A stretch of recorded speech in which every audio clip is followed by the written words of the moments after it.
mage or a fighter? I can show you how to be a shield.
everyone, and welcome to today's second part of the Academy Day. It's been a long time since I've done a 12-hour Academy Day. I've forgotten my whole spiel. Look at these wonderful faces around the screen.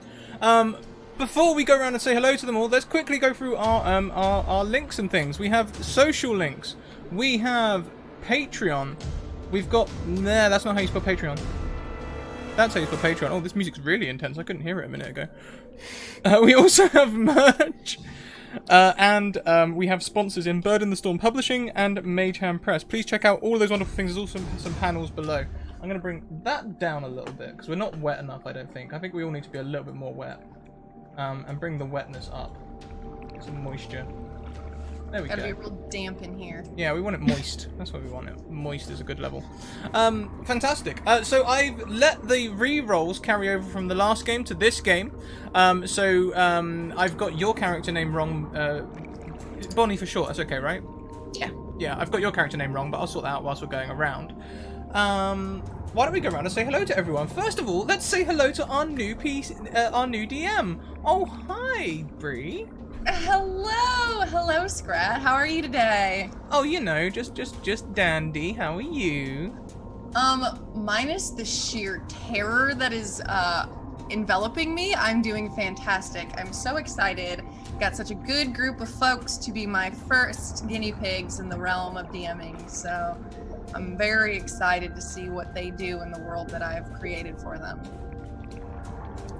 Excellent. Excellent. Well, why don't we go and say hello to those very people? We'll go round clockwise. We'll go next to Alex Katu. Oh, hi. Oh, hi. I'm so excited. Bree's put together something really amazing for us, something that I've never done before, and I'm really excited to play. I'm Alex Katu. I'm playing Hull, the turtle. So, I've never played that before either, so this is going to be great. I'm really excited. Fantastic. I can't wait to meet them. Next around, we have someone who's been a sub-superstar in the chat over there. Oh, hi, Manalian. There we go. I can actually find the mute button now. Hi. I'm not very good at introduction stuff, but I'm playing Nagini, who is a Yonti pureblood druid. I like snake ladies. Valid. I've never actually gotten to play a 20th level druid, so I'm really excited because their capstone is kind of a ridiculous powerful. Yeah. Yeah, level 20. I didn't mention that, did I? Yeah. Either, Bree. A bit of power going on. There's going to be shenanigans. Shenanigans Little aplenty. chaos. I'm looking forward to it. Next around, with in little to no... Hang on, as we do a slow-mo fade to awesomeness with the correct name... Bonishka. Oh, hi. Oh, hi. I'm Bonishka. I'm playing Rosamund. Level 20 Warlock. So that's not terrifying at all. We're gonna, I don't know, probably do awesome things. That sounds valid as I drop my chopsticks everywhere. That sounds totally valid. Today, I'll be playing an old character. Last time I played him, he was level 3, but I've bamfed him up to level 20. Rodrigo de la Grande. I like to play Rodrigo because he has a slightly Spanish twang, and being a tabaxi, it means that I get to purr an awful lot. It's fantastic. I have been an odd jobs man. I do all sorts of things. My class is not really known. Too many. Known to few, but not too many. Bree, with little further ado, let's hand the show over to you. Wonderful, wonderful. Everyone's ready. Everyone's got waters. Everyone's got their will to party. So we will just jump into it. And our story begins on board of a ship. A small ship, probably used for larger fishing excursions. There's a small crew wandering around the ship, kind of meandering. Normally they have a lot more work to do, but today it's just a delivery job of 4 very strange creatures. They're all seem to be human, except for the captain of the ship, a half-orc man who is just steering the ship in silence. Rock, you would know, who has spoken few to no words to you since you have gotten aboard this ship. And all of you would know that you are traveling out under the Lord Tannen's request. He's quite desperate, and he needed the most powerful of adventurers to look and see why his villagers keep going missing. He decided to pick from a very powerful guild, pick his most powerful members of this guild, because he would spare no expense to get his villagers back home. Now, all of you have been traveling together for a while, so I want to go around and kind of hear some of the adventures that these powerful, wily folk have been on.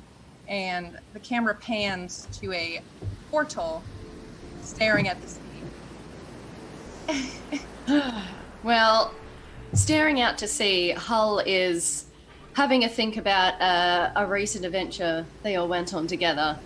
Hull's pretty proud of this adventure. As a young turtle, Hull hasn't quite formulated their ideas about the world, and this really helped them figure out a bit more about who they were when they came across a pirate ship that was floundering on a reef. And they had the choice, save these scoundrels, these murdering scoundrels, or let them drown. And they chose to save them and then hand them over to the city guard. So saving their life, but still making sure justice was done. And to Hull, that meant a lot to them and really helped cement their place in the world a little bit more. So Hull's having a think about that. Wonderful, wonderful. It sounds like we've got a good group of adventurers so far. And the camera then pans across the ship to where a halfling man has just bumped into a tiefling. Unbeknownst why, because, she's quite a tall lady, but she seems also lost in thought. Rosamund was kind of like looking at her nails and filing them a little bit, and she was thinking about the time that they had been dungeon delving and run into a haunted crypt in search of treasure, and one particular necklace that Rosamund's been looking for many years was rumored to be in this crypt. Turned out necklace wasn't there, but they did run into a couple of spirits and specters, and there was definitely a little possession going on of the adventurers, but came through it all right, and really solidified the team, I think. And in her mind, at least, she came to really depend on the rest of the team. Oh, awesome. Ooh, goodness. We've seen pirates, we've seen ghosts. These guild members have seen it all. And speaking of seeing it all, the one person that no member on this crew will approach under any circumstance is a beautiful yet terrifying snake lady. What is she thinking about as at least one man cowers at her sight? So Nagini is staring out over the side of the ship and seriously debating just jumping in and swimming alongside instead of being on the ship. But her mind kind of travels to a fairly recent event with the group where the group all traveled to the bones undersea of a long dead goddess of the depths. And while there, released a small fragment of her soul that had stuck around, making that soul become part of the natural forces and returning to the cycle of death and rebirth. Ooh, amazing. So you look out into the sea, it's almost like you can see sparkles in the water, as if someone is wishing you a thank you. And last but not least, we have a strange man, a fuzzy man, holding a drink while he waits. What does he see in his mind as he enjoys his drink? He is thinking also of the pirate ship and the way that he was able to convince his party to help him save his friend. Admittedly, they got him turned in, but at least he wasn't, dead out there. Delicious. Well, it's good to know that no matter what friends Rodrigo picks, they always pick the right side, right? The winning side, at least. You speak my language. In the distance, you begin to see the city of Moraine fade, a beautiful maritime city from which you came. Lord Tannen, a great leader known across all of the land as a fair and just leader of this free city, known for their fishing export as well as their beautiful stained glass. It is a wonderful city. Walking down the streets, it just fills you with awe. But he made you make one promise, and it was to get his niece safely returned to him. As not only have ships seem to mysteriously disappear, people wandering too close to the water seemingly disappear, but his niece, a young mage, seems to have also vanished. And as you make your way farther out into the sea, you begin to follow the line of rocks towards open ocean. And as you make your way, the captain begins to mutter quietly to himself. What are you all doing?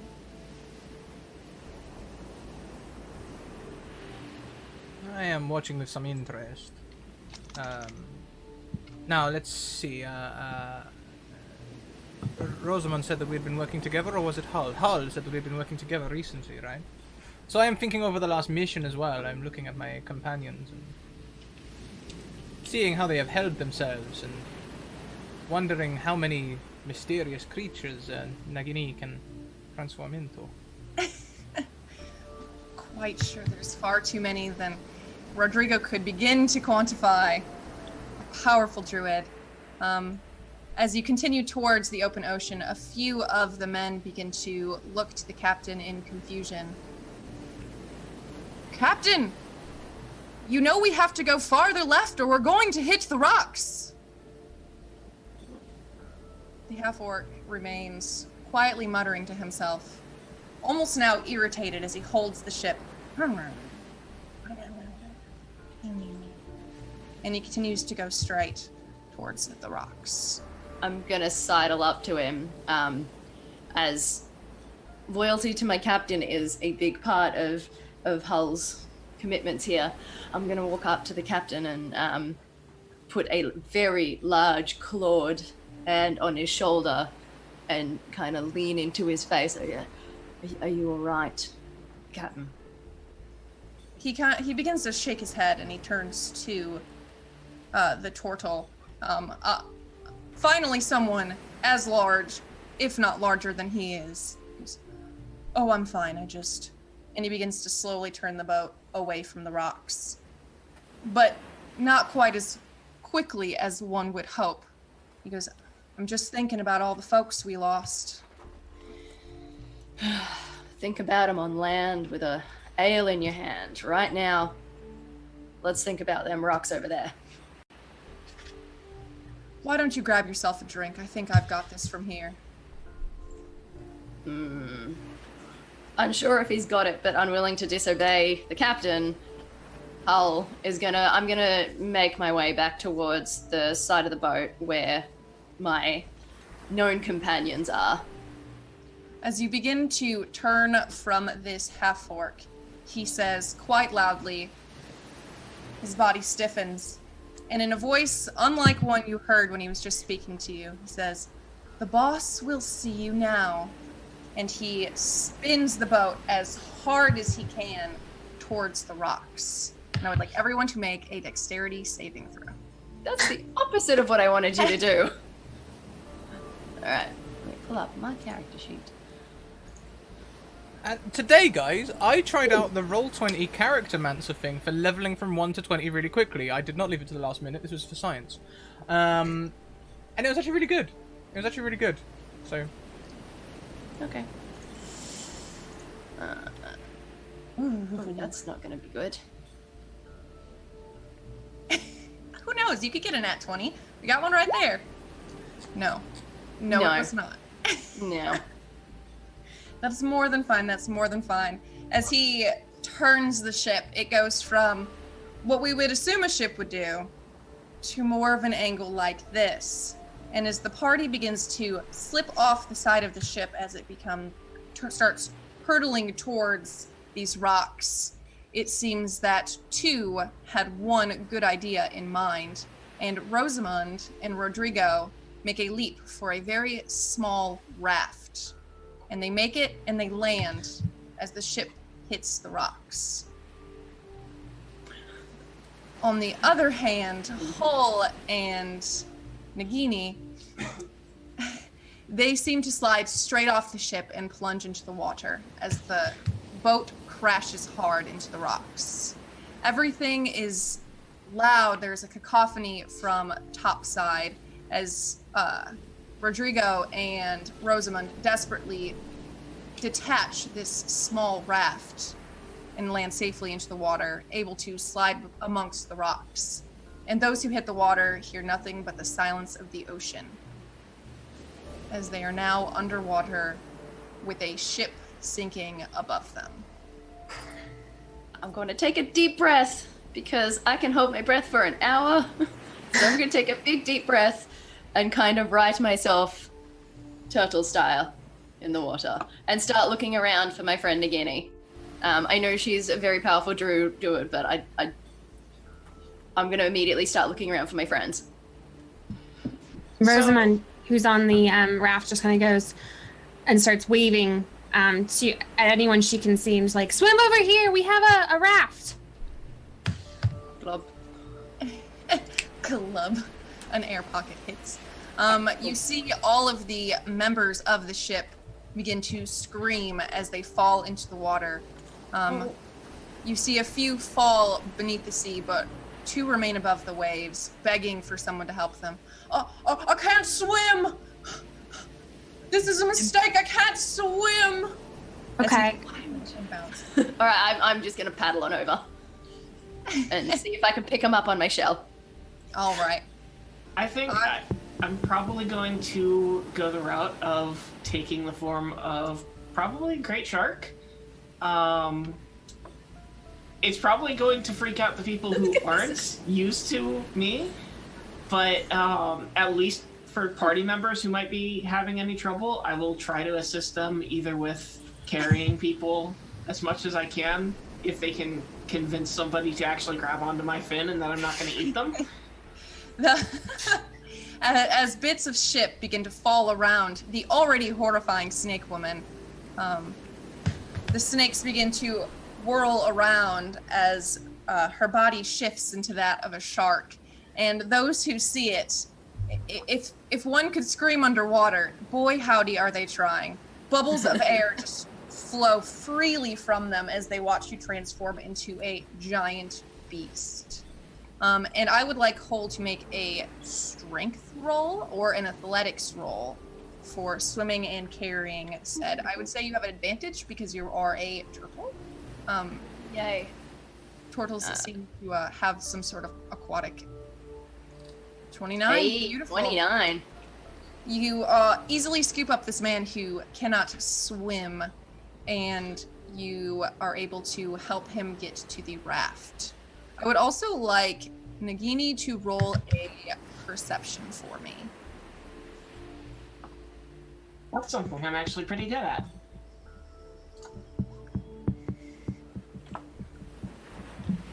27. Nice. Beautiful. With the 27, it's quite clear to see that there is, with your beautiful shark eyes, the half-orc that had spun you into sea has just swim into a small cave at the bottom of the water. It's not as deep as you would have thought it was, because you are not out to sea yet. You'd say it is about a 40 feet depth, but he swims into a cave out of your sight. There are still 3 people underneath the water. I think I'm going to, I realize that they'll probably freak out when I do it, but I'm going to just kind of go and try to keep pushing them and nudging them towards the surface. Nudging them up to the surface. I'd say with the size of your body in comparison to the size of these small creatures, you are able to bounce one to the top of the water with ease. The other one seems to push and slash away from you as it makes its way to the surface before being hit by a large beam from the boat and begins to rapidly sink to the bottom of the water. Oh, well, I'm not going in and helping. I cannot swim. Once I've got the first person up there? Like, if this is happening after I've got the first person somewhat safe, I will try to go down after them. Okay. So you toss him up quite easily, and you begin to make your way down. How would you like to grab him? As there is a large beam, I'd say approximately 40 feet long. It's the mast of the ship that must have fallen right on him. If it's actually pushing him down at the moment and got him pinned, then I will probably try to grab onto it, whether with my teeth or whatever, and pull it away if I can. Otherwise, if it's like still falling and he's under it, I'll try to kind of scoop him out from under it and just keep pushing, preferably without having to bite him and actually drag. All right, so it's not falling fast enough as to where your shark speed cannot grab him. So you push him above the water as well. Now we have 2 floaters at the top of the water. I'll collect them. All right, so with a quick collection, everyone seems to make their way onto the raft. It seems that 3 of them are gone. It is unbeknownst where they are, surely somewhere deep within the wreckage of the ship, but you have saved 3 members of this 6-man crew. Hull feels good about this. It's a good ratio, over half. Well done, my friends. Well done. Did anyone see where the captain went? Yeah, I think as once we've got everyone to safety, I'll kind of go up. I'll go back to my snake lady form and inform everyone that I saw the captain down there and ask if they want to proceed to investigate him. Yeah, I think we need to figure out what's going on here. How? Oh, sorry. Nope. How large was the small cave? Was it like a tiny 5-foot hole that he swam through, or was it something like very large and round? I would say small is subjective. From the distance you were at, it would be hard to tell, but you think it is at least 10 to 15 feet wide. Okay, yeah, I think I'd pass that information along to everyone else. Who would like to breathe underwater? Oh, I've got a potion that can do that. Unless you have a different way of doing it. I would do mostly indeed. just like to stay dry. I don't know if that's going to be an option. But my fur, it looks so terrible. I look so skinny when I get wet. Going to like pat the tabaxi. You look very handsome always, friend. I know. But think how much better your fur will look with a medal on it when we save the captain. Yes, maybe. Definitely. Yeah. Okay. I mean, I have this thing. I've decided on my magical item. I have this thing. It's known as some sort of cloak. It looks a bit like a manta ray. Oh, those are good. That should sort things out. Oh, awesome. So, we've had some biddies come in. Thank you so much, Devil to Pay. We've got 200. 200 is 2 temporary health points, so we get 2 for Rosamund, 2 for Nagini, and 2 for Hull. Yeah. Thank you. Also, 1,000 bits has come in for Bree. So Bree, essentially, you can either use that as like a roll on your potions table, or you can do something else with it. You can just introduce something that you otherwise maybe wouldn't. We've also hit 13 retweets, which means we get a random potion annoying. All right, so I'll roll 2 D100s, and we'll see what kind of goodies we get. First, I will roll a D4. We'll see who gets the first potion, and we'll say Scrat is 1. We'll go down to Banishka, then 3, Alex, and then 4 is going to be Minalian. So we'll do 1d4 now. So that is 2. So it will be Banishka, who will get a 4 of a red sparkly potion. Okay. And then we'll roll another d4. which is 2 again. The dice are ever in your favor. For a invisible potion that sparks when you shake it. And I would say that as you begin your descent, I'm assuming everyone is now descending under the water. Yep. As I go, I'm gonna cast some water breathing on myself. Beautiful. That's a good idea. I'll take my potion of water breathing and just How long does that one last for you? us for an hour. Okay. But I have another one too if I need it. Arkham, if you want to be with my water breathing spell, that's a 24-hour one. Well, I already chugged it. Okay. So if we're down there longer than an hour, I'll take you up on that, Hull. All right. If it's looking bad, we can do that again. If I start drowning, help me out. All right. All right. So whoever does not have a swim speed, I would like you to roll an athletics or a straight strength, whichever one you think will be most available for you. Yeah, I think I'll be slipping back into my shark form as we're going down. Just keep swimming. Just keep swimming. Yep. Would that make Rosamund the only one who needs to make a roll? Or does Hull have to do it as well? I don't quite know. Don't know. I'm just checking. Actually, I think I do. I don't think I actually have a swimming speed. I actually took a ring of swimming. Oh, well then you So- are more than fine. My speed's You hop 40 in. now. You hop in this water like you've been doing it your whole life. Not quite sure you have been doing it your whole life, but you have... No, able I don't to- have a swimming speed. I get Alright, 2 temp so- HP as well, thank you. Yay! 'Cause Yay! for a level 20 character, I rolled pretty bad. Oh, But also Rodrigo, he swimming. If anything, he's got the opposite of a swimming speed. He has a swimming. A swimming slow. Swimming aversion. Well, Yeah. fortunately, it seems that your cloak will be doing most of that for you. I believe you have a swim speed of 60 feet with the cloak on. Okay. It still looks bad. So he gets down. So, yeah, like kitty swim, but this cloak is just gliding you through as you like. like that video of the dog that's being held up next to the fish tank, and it's like fake swimming. Yes, you are the dog, and the cloak is the hands holding you above the water as you glide effortlessly. So I think it's just me who has to make the roll. Was it athletics? Athletics or strength, whatever gets you to the bottom of this water. I think I'm good. 22. Oh yeah, powerful swim speed. Yeah. Almost surpassing people with actual swim speed. Yeah. Expert level athletics. Wonderful.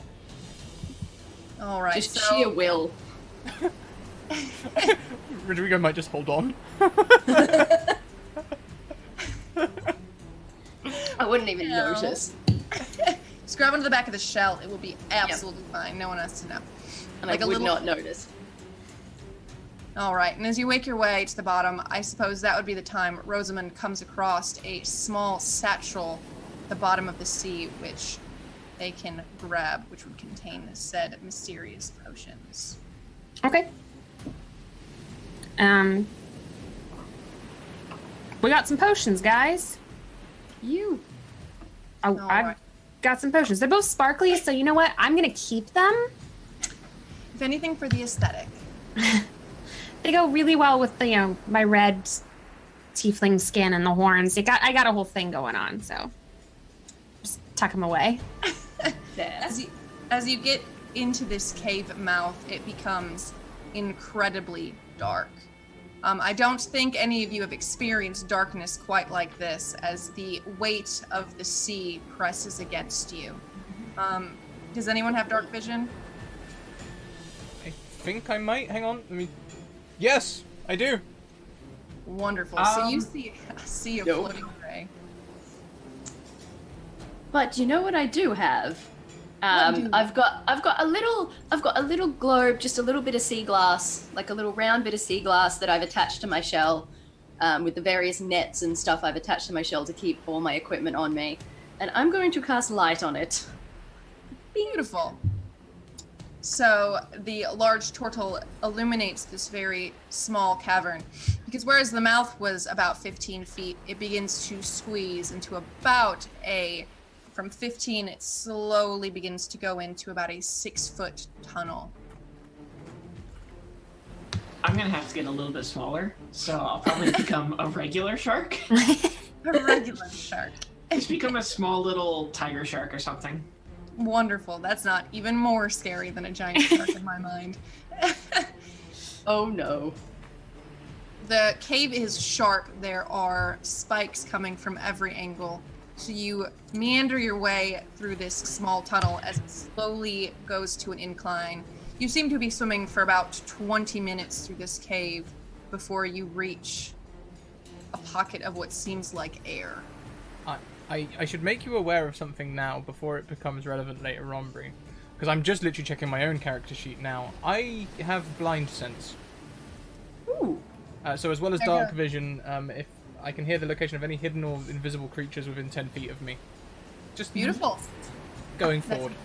important to keep in mind. Yeah. And as sharks, so I lose my blind sight when I'm wild shaped, but as a shark, I do have blind sight to 60 feet. So There we go. Beautiful. So you make your way through this tiny tunnel and you reach a pocket of air. And when you surface, you see a large open cavern with...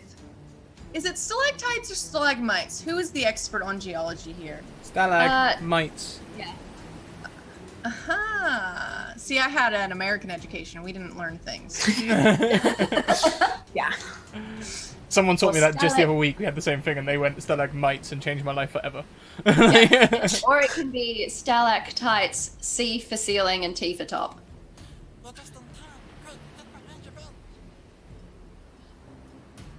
Malaysian, you're crazy. Sky spikes. The ones up, they up spikes. Oh, holy gift tier sub. Holy What the hell? You did just break chat. Chat was broken for a solid minute. Oh my. Thank you. Thank you so much. Woohoo! What an awesome Wow. way to go. Amazing. So that means we reached another goal. It does, yeah. We've smashed through some goals. I think we've hit about 3 or 4 of them, so we've got another bundle of potions. Alright, excellent. You'll need them all. Alright, I rolled a 4. I rolled a 4 this time, so it seems fitting that Manalian would receive a potion. pay to win. Pay to win. Alright, and it seems that it is a... Ooh. Alright, so you make your way into this cave. It is a 150-foot cave. It is dark, it is dank, it is everything about a cave that we all know and hate. There is a echo with every breath you take, every drop of water that falls off your body seems to echo through this ominous chamber. But there seems to be no orc in sight. At the bottom of the feet of a wonderful snake woman, though, is a strange bottle with a floating eye inside of it. Perhaps of a small rodent? I wonder what this could be. Chug.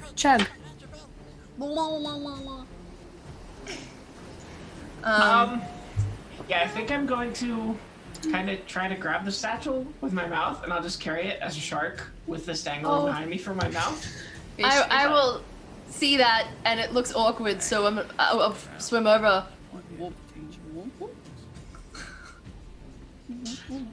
Yeah, I think she'll just release it for a bit and let Yeah. you carry it.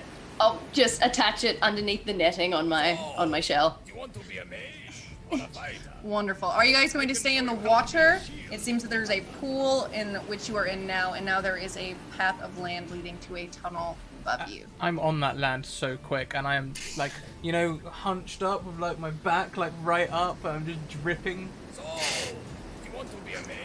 What a fighter. There. I can show you Every how to be hiss a you shield. make echoes with a boom around you in this very open space. I think getting up, I'm gonna go ahead and I'll use Produce Flame, which is a cantrip, to just create some heat to let the cat and anybody else who needs it dry off a little bit. Thank you, my friend. Thank you. And I'll just stand there next to the flame for a little bit. Alright. Let's see. I'm going to roll one more D100. So while you all stand there and warm yourself up, is there anything else anyone is doing? Ooh. How long? Let me just check something. Oh no, I'm good. Just checking how long my light was lasting. I think I'm gonna just kind of try to get a glance around and just get an idea of what's in this cave mouth. Alright. Based on what you are doing and what you were kind of looking around for, roll me either a perception or an investigation. If you're looking more around for something specific, like any hints of life or landmarks, roll me an investigation. If you were kind of seeing if there is anyone who's like around or been there recently, roll me a perception. All right, a 28 perception. With a 28, you kind of look around, and all of your snakes kind of also look around as if you were trying to get a good view. And one of the snakes by your left ear begins to hiss violently as something begins to make its approach.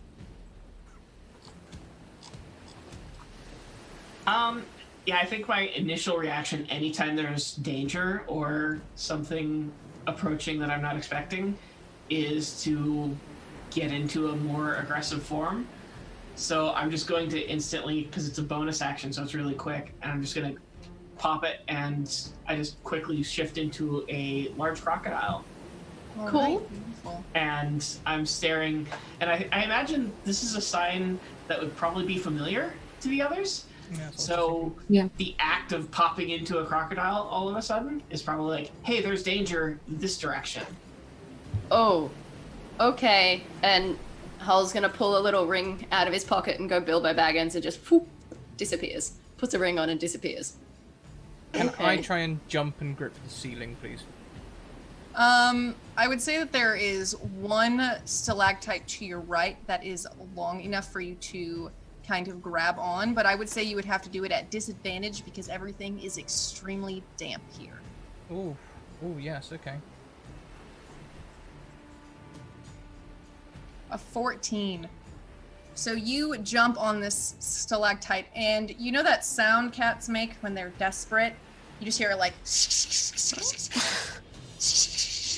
and the claws slide back down, and Rodrigo lands on his feet nimbly as a cat would.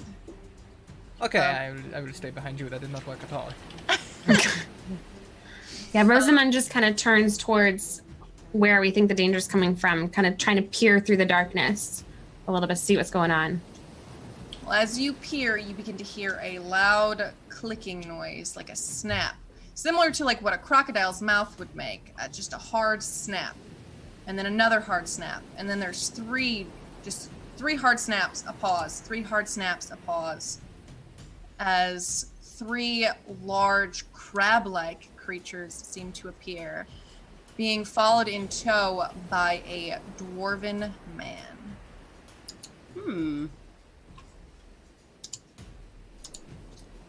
And this is a dwarven man who we recognize as not being on the ship, correct? Definitely a man you have never seen before in your life.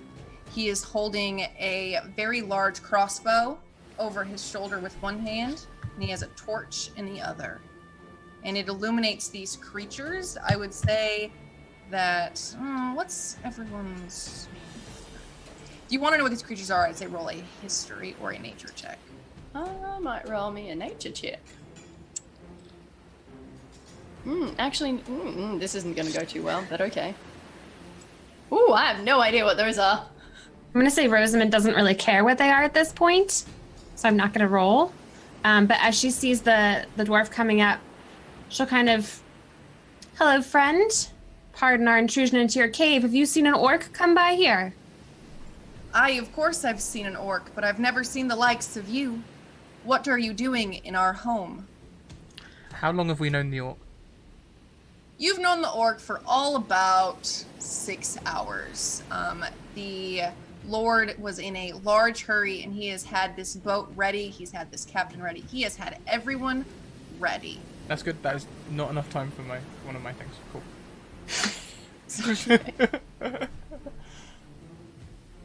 Again, apologize for setting foot in your home unexpectedly. One of our companions we seem to have wrecked, and one of our companions ended up in this cave, or so we believe. We've come in search of him. I'm Rosamond. What's your name, good sir, and your pets? Aye, they call me Joran, or they once called me Joran, but I seem to have a better title now, and it is the Gatekeeper. You are not meant to be here, and I don't think you should be. And he slowly lowers the crossbow. Oh. You hear 3 excited clicks, and he would like you to roll initiative. I have advantage on initiative, which is really, really good because I've also got a -1. Let's see if I can get this to work. I haven't quite figured out Now what this thing does. All right. Now that the rolls count for something, I'm getting low. Classic. All right. I'm going to add your characters' names in there. If you could just click on the 0 and add your roll, that would be fantastic. I don't know that Only the GM can set that, yeah. Oh, can the DM only set that? I can help out. Thank you. Pretty good, pretty good. With a -1. I have no complaints. All of your rolls are beautiful. Really? Are they? All of them are.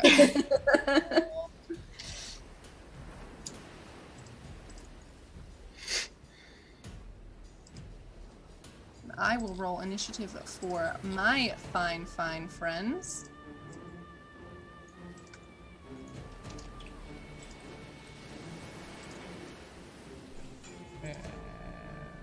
Rosamond, what was your final roll? 7. Thank you.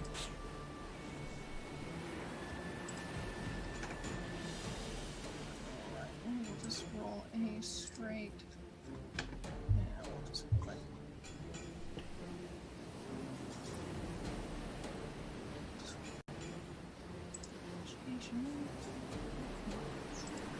Get some fighting music going, shall we? Yeah.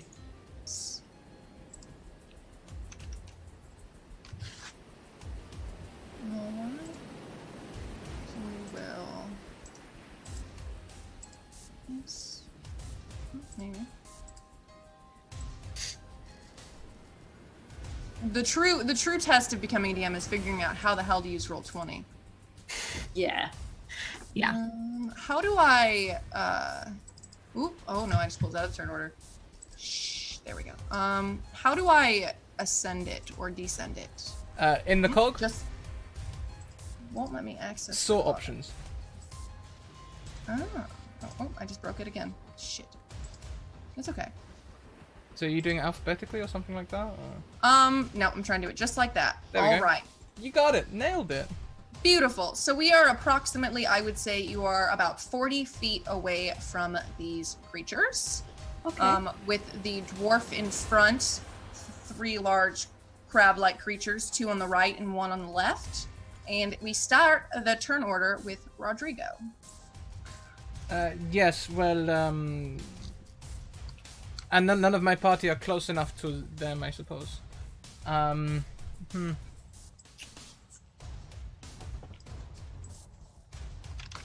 I would like to stay,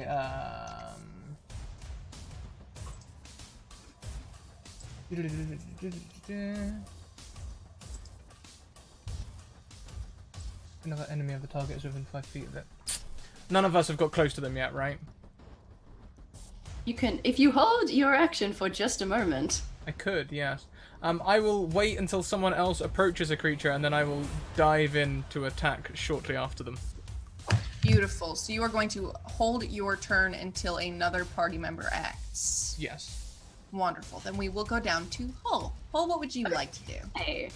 Well, Bree, to start with, I would like to rage.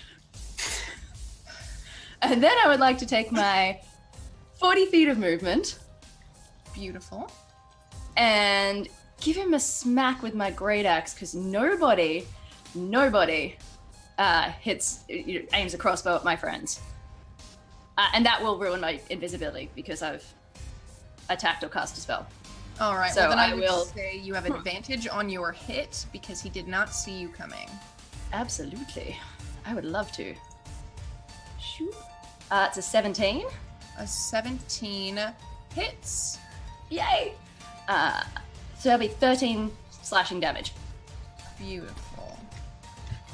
So I'm just gonna rage, tortle my way over, smack him with the axe, and now I'm like right in front of him, this hulking between him and Rosamund. All right. And I'm definitely within 5 feet of him. Beautiful. So you're very close now. And that would then trigger Rodrigo's hold action. Yes, I will just come and dive.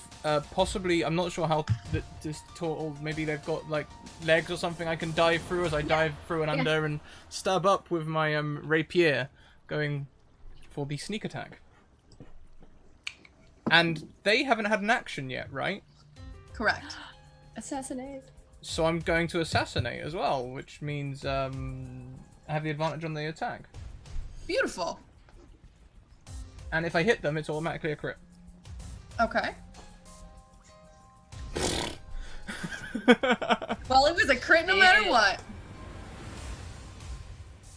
Ooh, beautiful. So what? So that's 47. That is 53 points of damage, I think, right? Math. 50.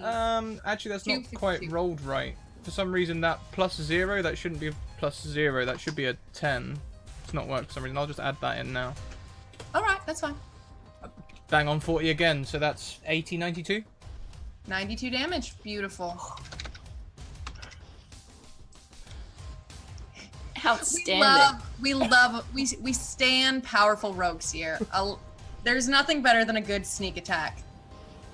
All right, and that would bring it to Joran's turn, who, realizing that he is facing foes far more powerful than he is, he immediately drops his giant crossbow and reaches in to grab 2 hand axes, which he will then just slash at Hull, who is directly in front of him. So there's the first hand axe. Oof. There is the second hand axe. Do either of those hit? The second one, yeah, that hits. Beautiful. So he will do 8 slashing damage to you. Reduced to 4 because I am raging. Beautiful. And then it will go on to Rosamund. Okay. I would like to cast.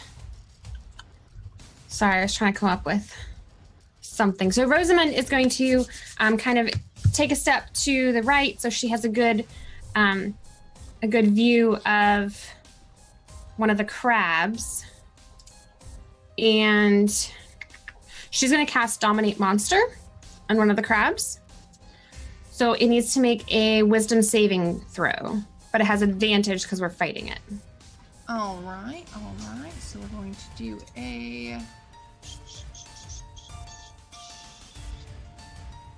We'll just roll a straight wisdom. We'll roll it.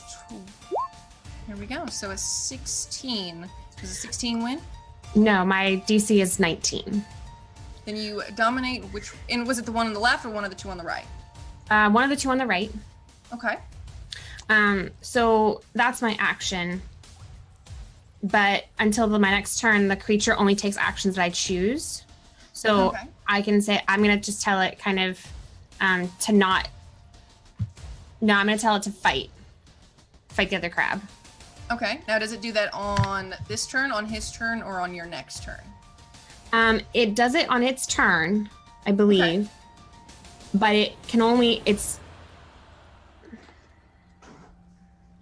Yeah, but if it takes damage, then it can do a new saving throw. All right. Perfect. So it lasts for an hour. Wonderful. I also just realized a couple of things that I didn't read because level 20. Right, of course. I have retaliation, so when I take damage from a creature that's within 5 feet of me, I can use my reaction to make a melee weapon attack against that creature. Well, when Rosamund's turn is finished, we will pass Yeah. it back to you to let you do one more big hit. Yeah. Oh, that was my action. I'm just gonna take maybe 10 steps back, so I'm just a little bit more further out of range. As far as possible, I understand. All Yeah. right, then. What was the attack that Hull retaliates with? Just another swing with the great axe. All right. 18. An 18 does hit. Lovely. For 17 slashing damage. All right. Beautiful. Retaliation. Beautiful. All right, and that brings it to the Chules, the large crab-like creatures. The one at the left is going to take a big snap, and by snap, she is going to use his pincher to try and hit the wonderful Rodrigo. Say it is not so. Oh. Yeah. All right, so you have to make a DC 14 for a grapple. It didn't roll the damage because there it is. So it will do 14 plus 12, so 26 bludgeoning damage. Oof. Well, at least I get out of the grapple. The ungrappleable. Excellent. And then it will take one more pinch right at you again because it does not like the fact that you got out. So does a No. 17 hit? Also, that 26 was only 13 because of Uncanny Dodge, which I forgot to add, but there it is. Okay. The second one, that meets my armor class. Up to you. Does meat hit me or not? I would say a meat hits. Then it hits. And it will do 20 bludgeoning damage. Oof. Or 10. there we go. And then it will go to the next Chul, the one that is not dominated, and that one is going to take one more little pinch at Hull. And it is going to hit with a 24. And that is 19 bludgeoning. I would like you to make one saving throw for me, please. A dexterity or acrobatics, please.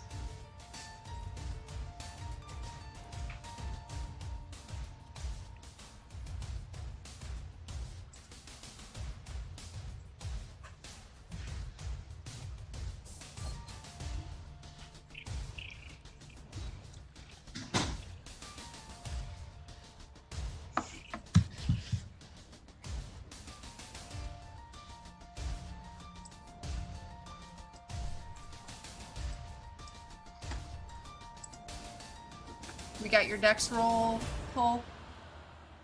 He's trying to grapple your big bad body. Okay. Dex roll. Oh boy, I'm not good at that. All right, 15. well, you succeed. You succeed it. You only take the 19 damage. He takes one more pinch at you for a 12. Does a 12 hit? Nope. All right, so as he goes in for the first big snap, he launches right onto your bicep. When you shake him off, he tries again, but your arm is too far away, and he just swipes past you. Bringing it to the final Chul, who is going to...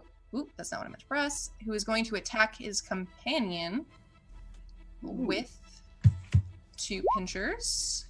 Misses the first, and crits the second Nice. for 28. Yeah, buddy. All right, beautiful. And I'll have his friend roll a dex save. He does not manage to grab his friend. They seem to have a great knowledge of fighting one another. They begin to click angrily at one another in shock and in disparity as it is finished its turn attacking his comrade. And it goes then now to Nagini. If there's space for me, I think I'm gonna try to sidle up beside my turtle friend and take a little bit of a dwarf snack. Take a chomp. So I'm actually gonna go ahead and do multi-attack So I get to do both a bite and a tail attack. So first up for the bite, which can possibly grapple. Okay. And I suck at rolling. That's fine. RNG's got to balance this out somehow. So you do miss that first snap. It seems you haven't quite gotten your legs in there. So you're going to try and squeeze in and try and take another chomp at him? No, for the multi-attack, it's one bite and then tail. So this is going to be me, after I take a bite at him and I miss, I'm going to swing around and just try to smack him with the tail. Okay. And hopefully... It just seems that there's too many folks in such a small area, but you miss him with your swipe. That's a shame. I'm sorry, but it will go back up to Rodrigo. And so these crabby creatures, they have been...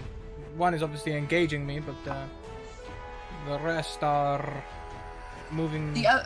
So the other two on the right-hand side of the dwarf seem to be clicking angrily at one another, not quite understanding what the other is trying to say, but neither of them seem very happy.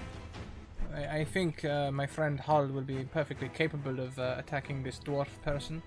So I will attack this crab person that is trying to make me into mincemeat. I assume since they are within my melee range, they are also within Hull's melee range? Yes, I would say they're all pretty clustered in this cave. Would a 17 hit? A 17 would hit. And then that little pincer thing can take another 48 points of damage. Get away. Beautiful, beautiful. You pinch it, you hit it right above its shell in the inside of its fleshy bits. You get a perfect poke near where its face should be. And it just hisses. No, do not hiss. Die. Die. No hiss, just death. And it goes back to our powerful hole. All right. I'm going to take another 2 swings because I do have an extra attack, which is another thing I missed. I'm going to take 2 swings with my great axe at dwarf buddy in front of me. Hey, buddy. I've got to ask him a question. 25. All right, that will definitely hit. For 17 slashing damage. Okay. And the second one? And 22 also hits. for 8 slashing damage. Beautiful. Yeah. Oh, wait. Yeah, 8. Yep. All right. Math. So this dwarf begins to look a little bit worse for wear. Probably not as good as he was when he was beginning. He begins to kind of quaver a little bit, but he still stands, gripping his axe. He begins to kind of shake his head like he's extremely confused. And Hit me again, buddy. It goes to his turn, and he kind of looks at you whole with just a stark confusion. He looks to you, looks to the giant crab creatures. He goes, Hit me again. Where am I? Surrounded by these bloody beasts. And that is all he does for his turn. He is just extremely confused. And it goes to Rosamund. Would you say I would have heard his response? It was loud. It was loud. It was dwarvish. He was confused. He might have sworn twice in there, but Okay. he's kind of just muttering and looking around in horror as he's surrounded by creatures he's never seen before. Okay, great. Because my first thought was I'll attack the dwarf, but if I can hear that he's a little bit confused, I'm not going to. I'm going to use my Eldritch Blast on the one crab that the dominated crab is attacking. And I'm going to use all 4 bolts against him. So DM, you tell me, do you want me to roll 4 times for attack, or do you just want me to roll once for all? We'll just say, well, let's roll the first one and we'll see. If you hit, we'll say yes. If you miss, we'll let you roll 4. All right, so you do definitely hit. So if you want to take that as all 4, that is all fine. Yeah, that is good by me. And if you're okay with it, I'm going to roll all the damage together. Is that okay? That's perfectly fine. Okay. I think I'm doing this right. Because it's D10 plus 5 4 times. Mm-hmm. 45. Yep, that is perfect. So you send this dark bolt of powerful energy, 1, 2, 3, 4, all battering into this creature who is in the middle of a very strange clicking argument with his companion. And he kind of just quivers there, and he kind of slumps, but he does not fall. And it goes to their turn. The gentleman on the left, the giant creature who is in combat with our Tabaxi friend, will make another attack. He is going to hit him with his tentacle. A small tentacle approaches from the side and whips at him. And you need to make a DC 13 Constitution saving throw or be poisoned for 1 minute. Oh, no.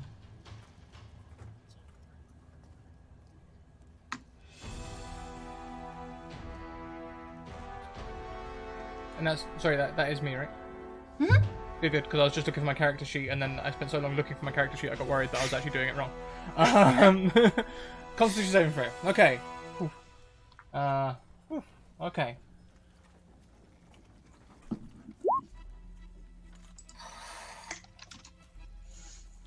Ooh.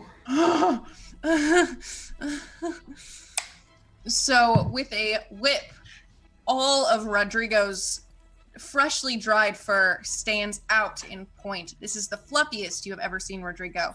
As he holds his rapier like this, suspended in air, an angry cat scowl, like little rosy cheeks all bunched up, and kind of a snarl that does not seem to close. Now paralyzed. Oh no. The other Chul, who is combating his friend, is going to take a hit at him with his multi-attack, because obviously he's got to fight the target that is there. And he is going to... Oh, that's not what I want to press. That is... He misses, so he does another attack, which hits, dealing 13 damage to his friend. And what did you say about him rolling a saving throw? Yeah, if the dominated one takes damage, he can roll another wisdom saving throw to see if he breaks it. All right. Welcome Raiders as Tool School raids with 20 people. Oh, hi everyone, welcome. Hi everyone. We're underneath the water. We are fighting some Chul and some dwarves. And I've just been paralyzed. Yes, you have. The furry one is out of commission. So it seems like he does not pass his saving throw. So he's going to turn around and just hit his friend once again. Missing the first time, but hitting the second time. Whew. So this dominated Chul takes a big snap at the fleshy, you'd say throat, but that would be a giving term, and rips out a chunk of flesh, causing the companion of his to fall to the ground. The Chul under your command now waits for your next response as we move on to Nagini. Okay, I think seeing what's happening with our cat friend, I'm going to reach over with my tail and just touch him with the tail, and I'm going to cast Lesser Restoration to cure that poison.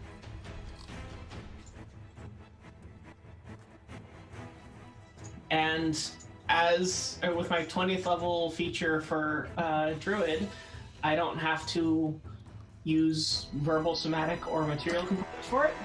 So I can kind of just touch him and he's cured. It's a gentle tail boop, a big scaly boop. It's like the audio's just turned back on something as I'm able to move again. I'm like,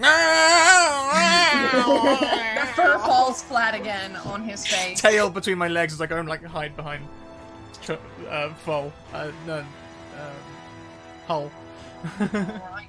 Now, is there anything else our powerful Crocolady would like to do?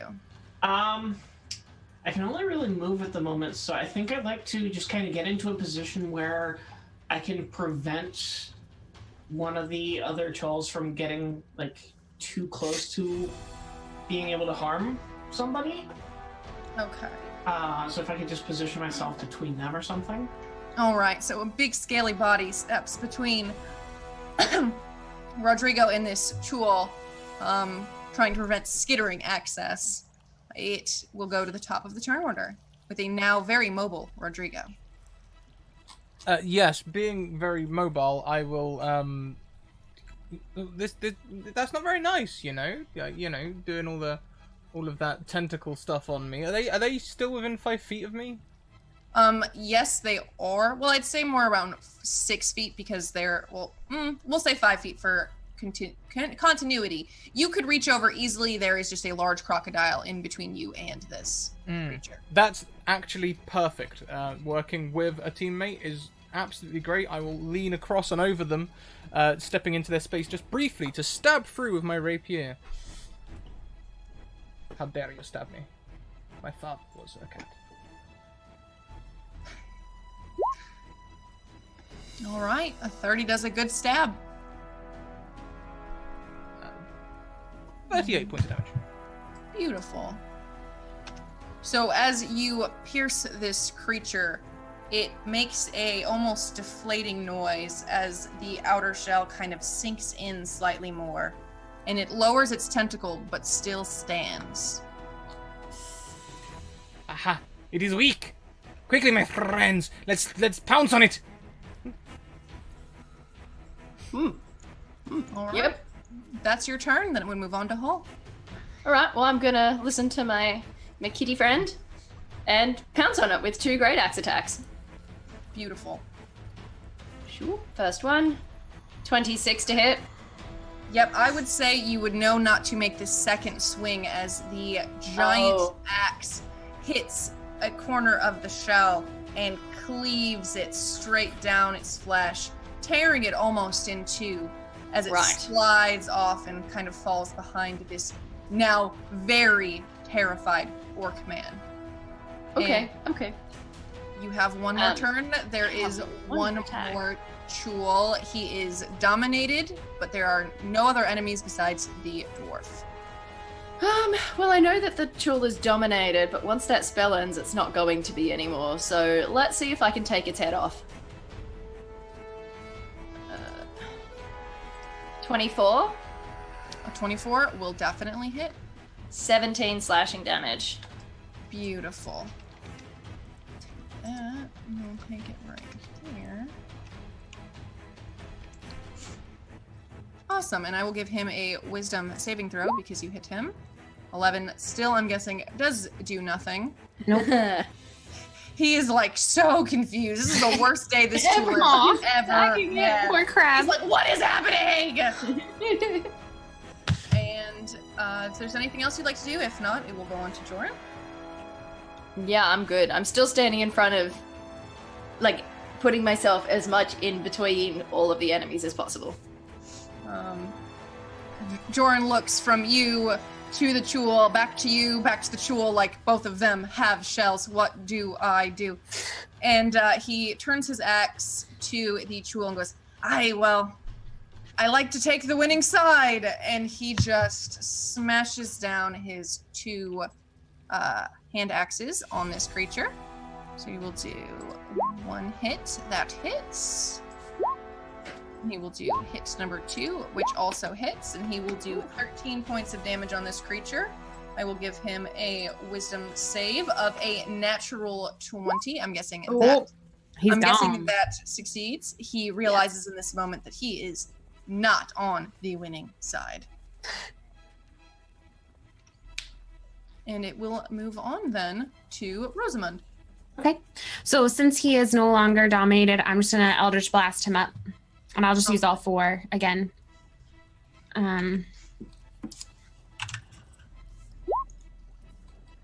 That does hit. Guessing, yeah. Nice. All right, beautiful. All right, so these Eldritch Blasts come flying once again. 1, 2, 3, 4 different Chuls, same outlook. It hits, it hits, it hits, it hits. He begins to quake, he begins to shake. as this dark energy flows through him, and he seems to erupt from within, spewing his shell bits and guts on both Hull and Doran. And this is it. So unless you would like to continue attacking Joran, we will end our initiative. No, he just seems confused and sad. I kind of feel bad for him now. Yeah. All right. Rodrigo will walk over, a picture of concern. My friend, are you okay? You seem to be lost. You attacked us here in this tunnel. Where in the hell is this tunnel? This is the problem. I keep telling everyone, when you go into the water, this is what happens. Didn't go into any damned water. I was on vacation. Was on vacation with my wife. We might want to get this gut wound healed up. I stabbed him pretty hard before we realized he was actually just crazy. Yeah. Got him with an axe a couple of times. Anyone got some healing? I don't think so. I've got some spells that I could use, and I've also got some medicine skill, but I didn't actually write down any healer's kits or anything. I mean, we could rip some bandages and use a medicine skill, right? Just give a token gesture. I'd say if you have something to use, he's got probably a good gash on his belly, probably some good indents deep into his shoulder. He's definitely a man of combat, but this was not the combat he was expecting. So if you would like to try, I would say give it a roll. Let's hope that he's not too intimidated by a snake lady bandaging him up. A snake lady who was a crocodile not long ago. Yeah. I've seen it all.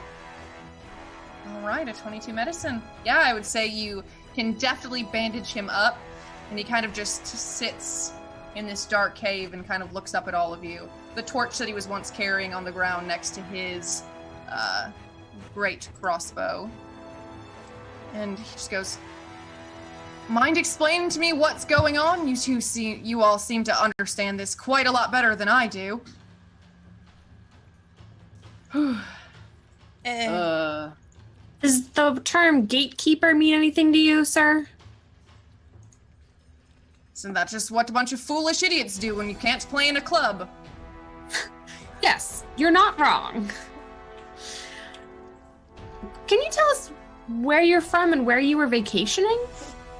Well, I'm from a lot of places here and there. I've been alive a long time, I would say. You know, I'm here, I'm there, but that's besides the point. My wife and I were taking our third or fourth honeymoon. She's a quite needy woman, but we were in the city of Moraine enjoying the museums. I think and he kind of like rubs his face. He goes, I think we were walking on the beach. She wanted to look at something. I don't remember, but I remember being in the city of Moraine. Sounds awfully damp. What's the weather like today? More rain. It was a pretty day. I don't remember what day it was. Gosh. I have trouble with the numbers too. Don't worry. I'd say it was a sunny day. I'd say it was quite warm outside. But other than that, I don't have anything more for you. And DM, I'm sorry, I forgot. Is Moraine the city that was losing the villagers? Moraine is the city in which Lord Tannen sent you from, so Yeah. yes. Okay. Well, then I'll turn to the dwarf and I'll say, how are you at swimming? There's probably a raft still, down through this tunnel and up to the top of the water. If you want, I can give you this potion of water breathing. You can get out, but if you're not going to swim that far, I'm not going to give it to you. I mean, I've been mightiest swimmer once. I don't know how long it's been, and he kind of does one of these motions, and kind of you can see a little bit of blood form as he's just not even he's like, oh gosh, I feel like I've been into a wind tunnel. Ugh. And he goes, all right, I'll take it. I don't want to be in this cave anymore. Try and find my wife. I'm sure she's out doing something crazy.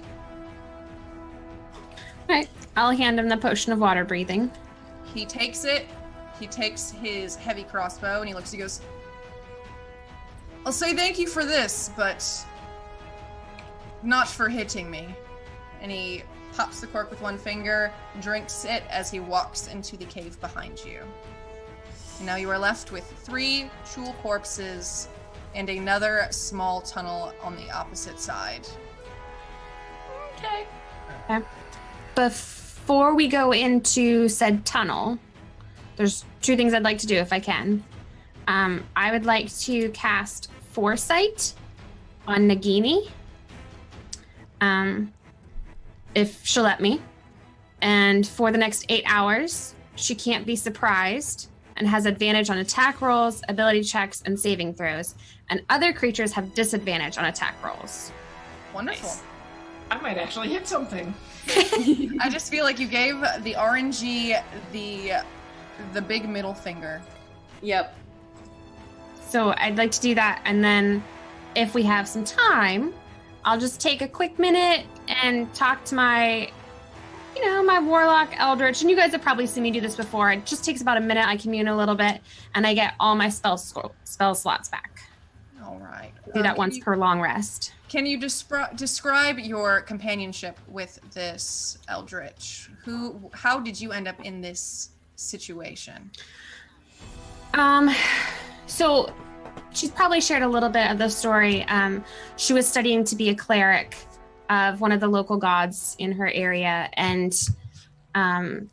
ended up running across some scripts of the Fae and did a little more. It was interesting to her, so she did a little more study and eventually ended up encountering an archfey in one of the by close to one of the portals that was in the forest by her home, and ended up making a bargain to kind of do what the Fae wanted for so that she can accomplish her life's goals. So to commune and do this little ritual thing, she kind of kneels down and pulls out a little pouch, and inside is magically protected like a small daisy that she pulls out and lays it down on right in front of her knees and kind of like mutters to herself. And every now and then you kind of catch a word that's might be like doing your bidding, leading towards our goals. It only takes about a minute, and then she packs up the daisy and puts it back in her pouch.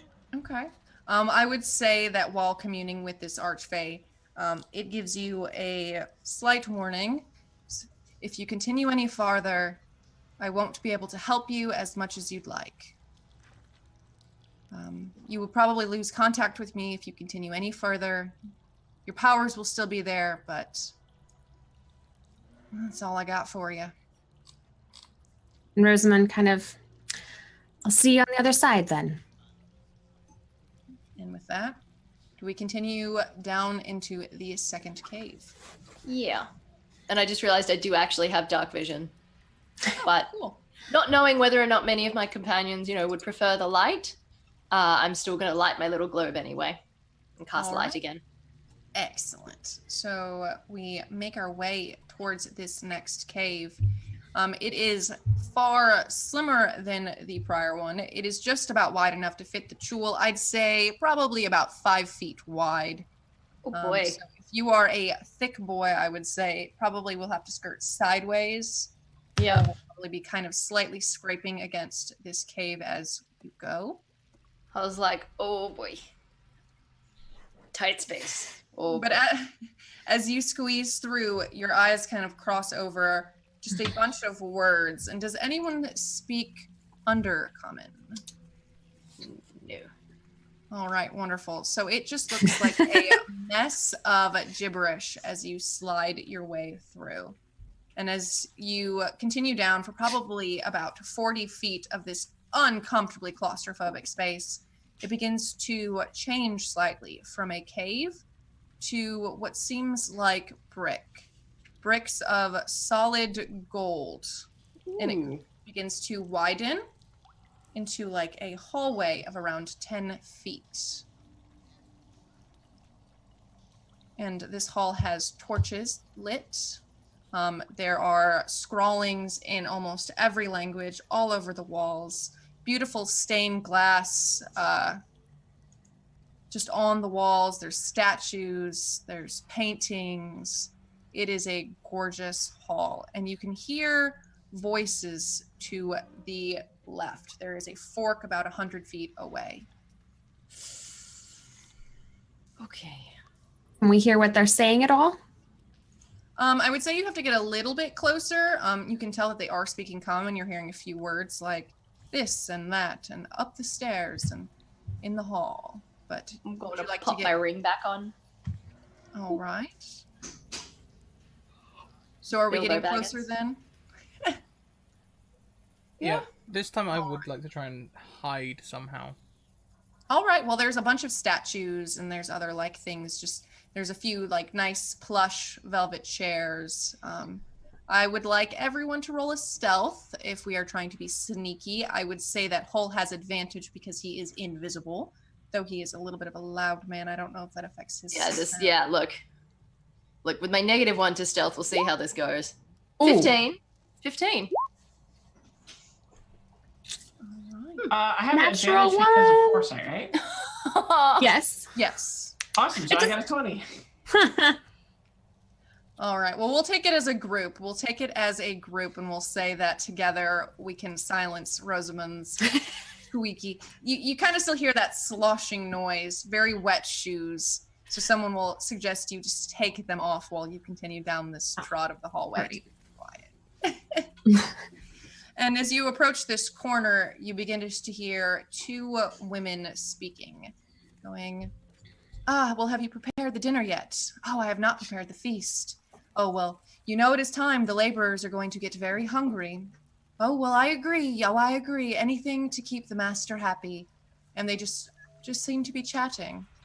If you peek your head down there, it just seems like a long hall of doors. And then if you look to your right, it seems to be another, there seems to be a small hallway with a large closed door. Okay. Okay.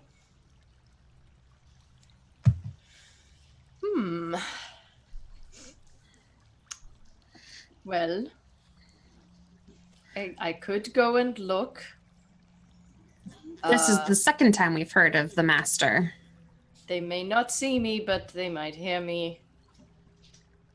What if, I think what we did last time really worked well.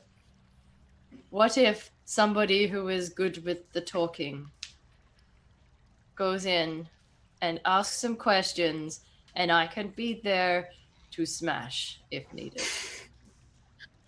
Shame I didn't speak to that dwarven fellow longer, really. I could have imitated him. All right, so what's the plan, Stans? If you like, I do not mind sneaking ahead slightly and having a little word with them. I'll see if I can get an eyeful before I engage. Yeah. Let's do that. All right, so what are you doing, Rodrigo? Explain to me. I'll just sort of like slink up to the wall nearby and just see if I can just peek my head around and see them before I bluster around the corner. You know, I just want to get a scope on things. I would say with your stealth roll. Oh, I'm sorry, what? I think before he does that, especially if he's planning on sneaking closer before or without us, I'm going to go up and I'll tap him on the shoulder. And once again, just silently go ahead and cast Longstrider, which I will cast at first level. So that's going to last for an hour and increase his speed just in case he needs to run faster to escape something. Yeah, awesome. Literally hightail it. All right, so when you peek your head over to look at these two women talking, one is holding a large basket full of what seems to be linens. The other woman is just there with her hands, speaking very animately, happy. They both have smiles on their faces. Both are human women. You see a few children walk from one doorway to another to pull out another set of children, where they walk back and forth into rooms holding small dollies without faces on them. They all seem quite content right here, just chatting and... Okay. Well, No, it should be fine being a tabaxi. I'll venture around the corner and introduce myself. Good afternoon, ladies. I am here looking for victuals and shelter. Oh, well, hello. The lady holding the basket just sets it down immediately and goes and clasps one of your furry hands in just a very warm embrace. You must be part of the family now. Don't be scared, my friend. We have nothing but good things to come. I am not scared. But tell me, what is this family? I would like to know more. Oh, interesting. I felt like the master would give everyone the knowledge, but that is more than fine. We are now part of the coalition to bring back the most powerful of all. Ah, yes, he did mention something like that. Can you remind me of the name of the most powerful?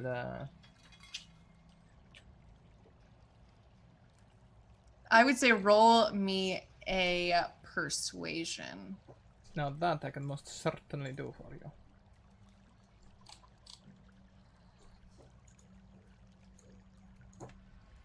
All right, so with a 32, well, of course.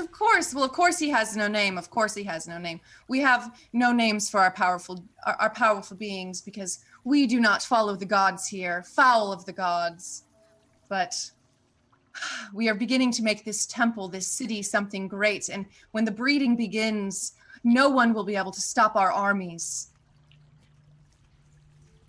Yes, I cannot wait for the day. Actually, before I come along, just give me 2 seconds as I realize that I have come all this way without anything to eat with. I will be right back. And while she's still holding your hand, she kind of firmly grasps and goes, "Worry not about food, my friend. We are about to begin a feast. But if you have any questions for anything you may need," she kind of gestures down the other hallway, goes, "You may speak with one of our leaders at any point. I'm sure he will do whatever is needed to help you." And then she unclasps your hand. Ah, yes, that is fantastic. Thank you. And you see a small group of kids just looking excitedly at the fact that there's just a large cat. They're like, "Oh, ooh, kitty." Yes, hello here, children. Okay, I will be back in just a moment. And I will leave and head back to my party quickly and be like, okay, we have cult. Cult is the job today. We have massive cult. Massive cult. Right. I wonder if this is where all the disappearing people have gone. It seems possible. I don't want to hurt people who are maybe not in their right, head. Yes, I know exactly what you mean.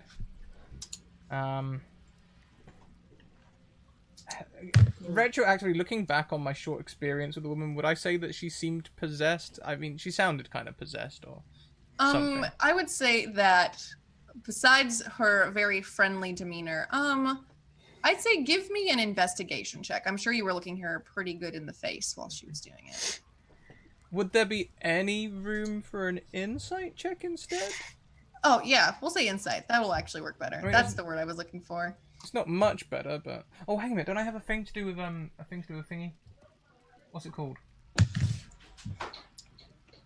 What thing do you have to do for the thingy? No, it's just wisdom saving throws, not wisdom abilities. Don't worry about it.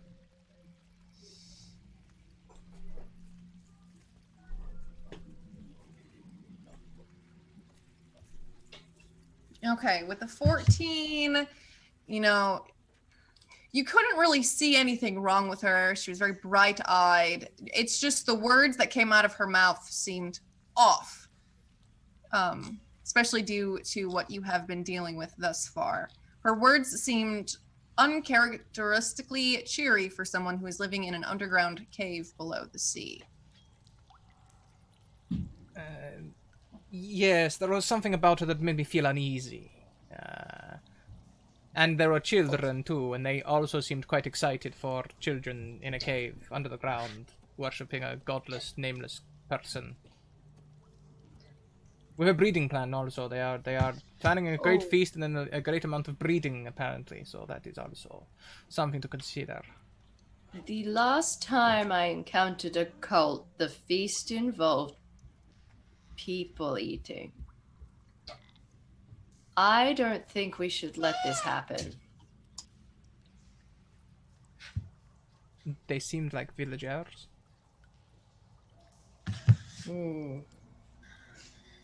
Do you think we can get to some kind of inner sanctum? Welcome to the academy. Please take your seats. I think considering the breeding plan, that could be a dangerous request, but Oh. yes, we can try and get to something, I'm sure. Okay. I might stay invisible for now. All right, so which way do you go? You either go left as to where the villagers are or right to the doorway. She said to speak directly with one of their leaders. Leaders. I reckon Yeah, leaders. I agree. Going Leaders, right yeah. to the leaders. All right. As you turn right into the area, the women are still there with the children. And the one woman who was once holding the basket still at her feet, she goes, "Enjoy. Nothing but enlightenment will follow. Hello, friends." And she just kind of just waves with a smile at all of you. Forgetting I'm invisible, I wave back. All right. So do you She go through seems the doorway? nice. She does seem nice. Yep. Okay, well, All yes, right. these are my friends. We're just going to go and visit the leaders and ask some questions. So do you open the door? Yes. All right. What bad can come of this? So the door swings open, and it is not quite what I think anyone would expect. It is a very beautiful pool room, something similar to if you were to go to like the YMCA, the big room with the pool in the center, except around it are fancy velvet chase lounges and, you know, large statues with faces ripped out of them. Just the bodies remain.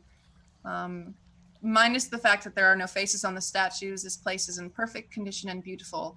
The water is dark. There are no other doors. There The is. statue. Oh, Oh, I'm sorry. There's a small ladder leading into the water, but and the statues are humanoid, other than missing their faces. humanoid. I wouldn't say you have to roll for it. I feel like you could tell that they are statues of gods. You see Isthis holding her knitting needles, face torn out. Other gods just standing tall, but with no faces remaining.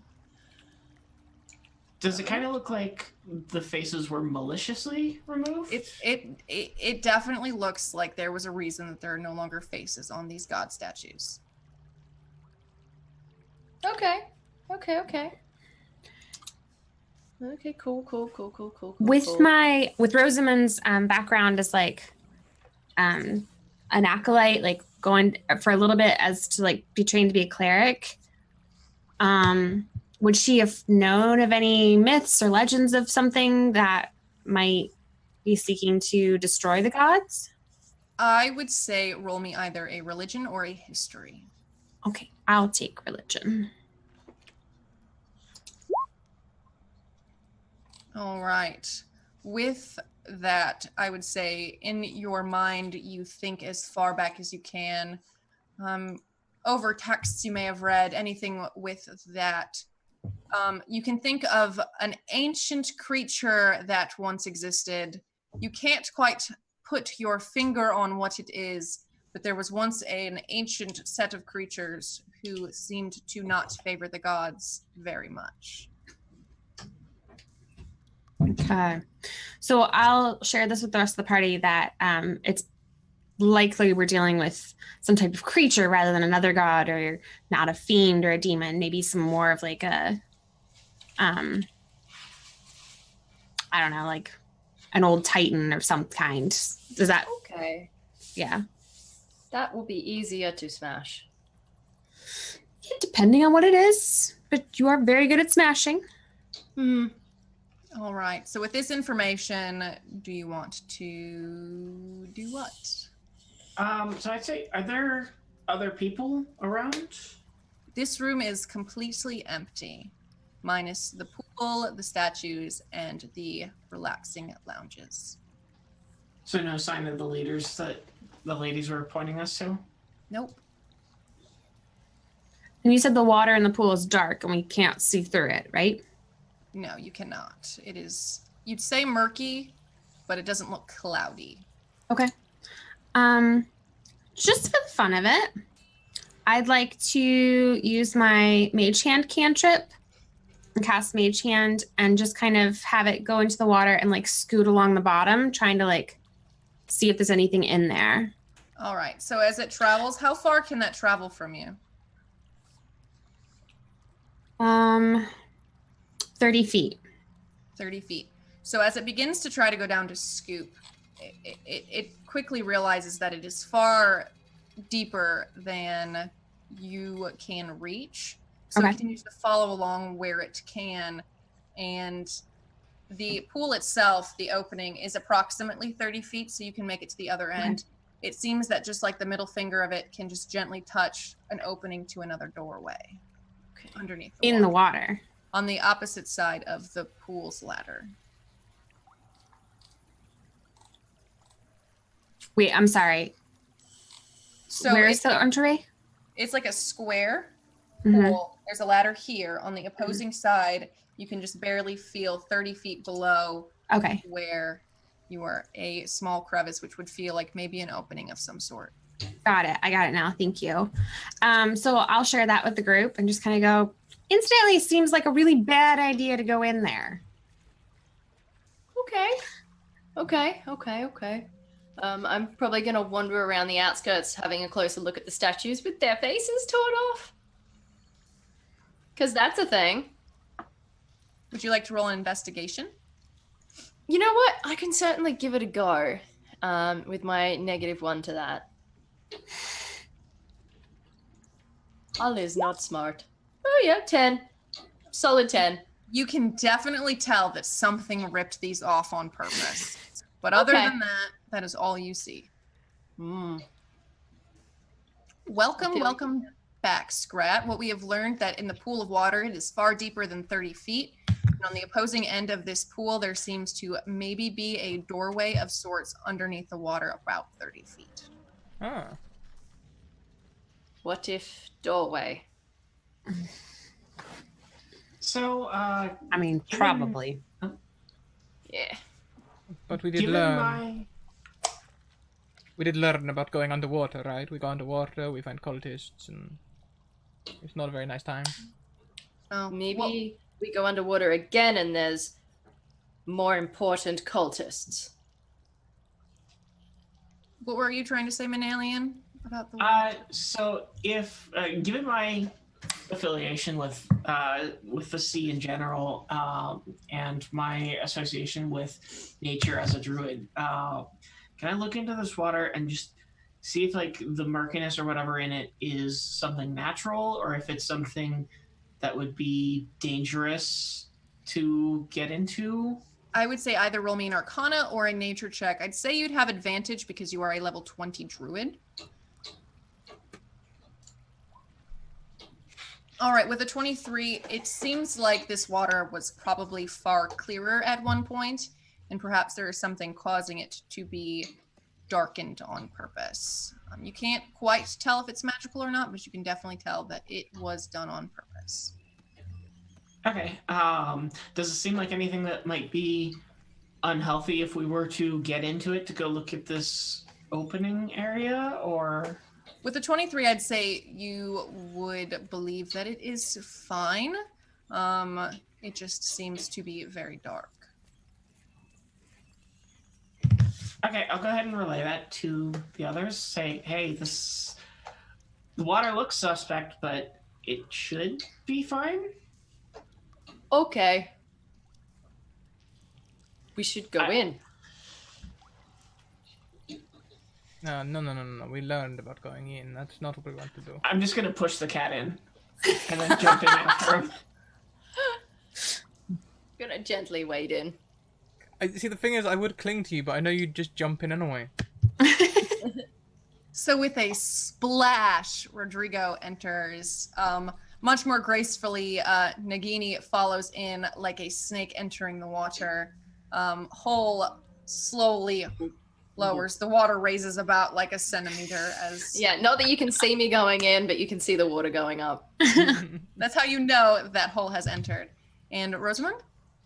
Oh, I'll kind of sigh and, you know, do that thing where you sit on the side of the pool and then kind of like push yourself off and just kind of follow everyone else. Wonderful. When you all enter the water, I would like you to make wisdom saving. Yeah, because there were no other doors in this room. It was like a circular room. It is a very large circular room. I have advantage on wisdom saving throws. Beautiful. I don't. Thanks to slippery Oh mind. boy, No, you do not. I am not wise. All right, beautiful, beautiful. All right, so y'all come in, and as you're swimming through this dark water, you cannot see anything, dark vision included. It is just dark water. In your mind, you know kind of where to go, so you start to swim that way when Hull hears a voice kind of echoing from within its head, almost like a whisper. Well, hello, Hull. I've been awaiting you. I'm real stupid, so to be like, oh, hi, buddy. Do I know you? Ah, you do not, but I know quite a bit about you. I know your Okay. dark secrets, and I seem to... I see a longing within you, Hull. I'm a little busy right now. Can we pick this up after I crush some cultists? Cultists, me oh my, they will be sourly mistaken if you continue down here looking for cultists. We are but a community of power, my friend. A power we would love to have you join.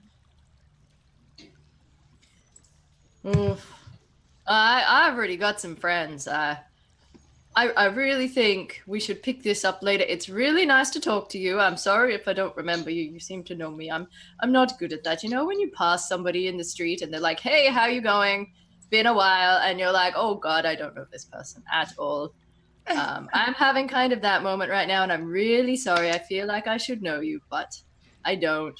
Can we maybe pick this up in like couple hours? Couple hours. Look, we've probably got to come back this way, so. You know, I would say give me one more wisdom save.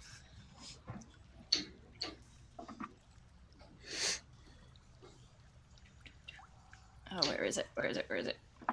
There it is. And blind sense is how many feet? Wow, another 5. Impressive. 10 feet. All right. Does anyone else have any other form of blind sense? I think given how dark and difficult it is to see underwater, I would probably be going into a shark form, which would give me blind sight to 6 feet. All right. So there seems to be something strange happening within Hull. So Hull, you begin to see flashes of a pirate ship, a flag waving in the air of a tortoise shell with bones behind it in an X. Oh, no, thank you. You are standing there amongst people that look extremely familiar to you. There is a man on the ground begging for his life. And this moment is one you have seen in your nightmares every night since the day it came true. And as you raise your great axe to befall this man, the scene changes to one of beauty, of an island never before seen, full of riches, full of treasures. And while you're seeing those things, Nagini, you see a large creature swimming around below you. It is very large. You see tentacles. You see a strange, rounded, open mouth making a slight vibration from its maw.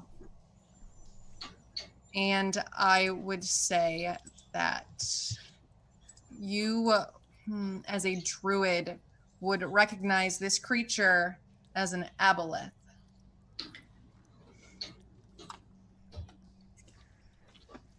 I think I'm going to, like, I don't have a way I can really communicate with the others. Does it look like it's going after Hull or anything? Like with any of its tentacles, or going after any of us? At the moment? It seems to just be floating where it is, sending almost like a vibration through the water that seems to be gently caressing Hull, and you can see Hull, an outline of your companion just kind of swimming there and staring back at this creature. Okay, I think I'm gonna just kind of dash towards the creature. I've got a 50-foot swim speed as a giant shark. And I'm just gonna try to take a chunk out of it. All right. Oh no. If it's concentrating on whatever it's trying to do to Hull, I want to break its concentration. All right, that's fine. Roll to hit. That is going to be that. And I get a crit. You do a big good chomp on this creature. Let me open up his character sheet. I want to see what is the damage you do as your shark. If you hit that where it says attack, it will show. And if okay, cool. There we go. So that's going to be, I can math, 41. All right, so you chomp this creature for 41 points of damage. When your teeth go around this creature, you feel a stinging on your gums. And I will roll a single D4. You are now, you have to make a Constitution saving throw. Is this against poison? This is not. No, it's Okay. And there we go. All right, so you do make the save. Your gums feel almost like they're starting to recede, but it seems to hold, and this creature kind of turns away from you, and you begin to feel something trying to communicate with you telepathically. I'm going to resist any attempt to enter my brain. Okay. So the creature is going to then swim away from you into the depths of the water. You can get one more chomp of opportunity. A chomp of opportunity. If I take I love it. If I take a glance back at Hull, does it look like whatever it was has released him? It does look like Hull has begun to turn away from release. the direction of the creature. Okay, I think my priority right now is making sure that my companions are aware that there's an aboleth in these waters and that they are kind of gotten to safety. So I'm probably going to go and try to nudge them in some direction to where we would be able to communicate. Okay, so there is that tunnel that you can see with your blind sight. It is a very large open area. You could fit probably 10 giant sharks through it. It is so wide. Does it look like if we went that way, is there any danger that I can see in there? How far is your view? 60 foot. 60 feet. You can see 60 feet into this area. It does not seem to be anything of worry in there. And the aboleth has sunk far into the depths of this water, to which you cannot see. Okay, yeah, I'll try to get people in that direction then. All right. With gentle shark nudges, you are pushed through a tunnel of water, which you are going to just follow, I suppose. Mm-hmm. As you continue. Well, I'm invisible, so. Well. I'm going to see the nudging and then follow. Okay. There is bioluminescent algae as you continue about 30 feet down the way. So you can see now in this water. This tunnel is beautiful. Some of the finest artists alive must have come to this spot and carved into the solid gold left etchings of beautiful paintings everywhere. And it just says, "The Nest" in common. Okay. DM, quick question. Yes. Would you say it's been an hour since the shipwreck? I would say we are approaching the hour mark, yes. But we're still underwater right now. We're still currently underwater. Cool. So Cool. I would say before you reach any sort of land, it will hit an hour. Okay. So you continue down this tunnel for about 15 minutes or so. Just artwork unlike anything you've ever seen. And the imagery is quite dark, minus its beautiful subjects, beautiful artwork. Creatures exactly like the ones that Nagini has seen. Great aboleths, some with spikes over their bodies, swimming through the sea, being worshipped by mortal races. Glowing lights over their bodies, their scales looking like they shine through the bioluminescence, and they seem like a radiant beauty on these artworks. So I think that since the others can see these now, I'm gonna try to just kind of indicate that gonna try to give some body language to show, hey, this was back that way. I would say roll me a charisma of any sort. Okay. Finning it. And so my charisma is 3. Yes, I would say Nangini, with the nudging of the shark body kind of running a scale along, or a fin along the edge, you do take notice that it seems that she is hinting that this kind of creature is something that is around. And before you reach the end of the tunnel, we have hit an hour mark. So if you would like to try and quaff another potion, if you have it. Unfortunately, I don't. I gave it to the dwarf. Okay. So as it starts to get close to the end of an hour, I'm just going to kind of look around for a hole. Okay, I'm gonna see that you're you can't see me, but I'm gonna see that you're kind of panicking, and I'm gonna cast water breathing again. All right. So. With a wonderful water breathing, this tunnel is long and it is wide.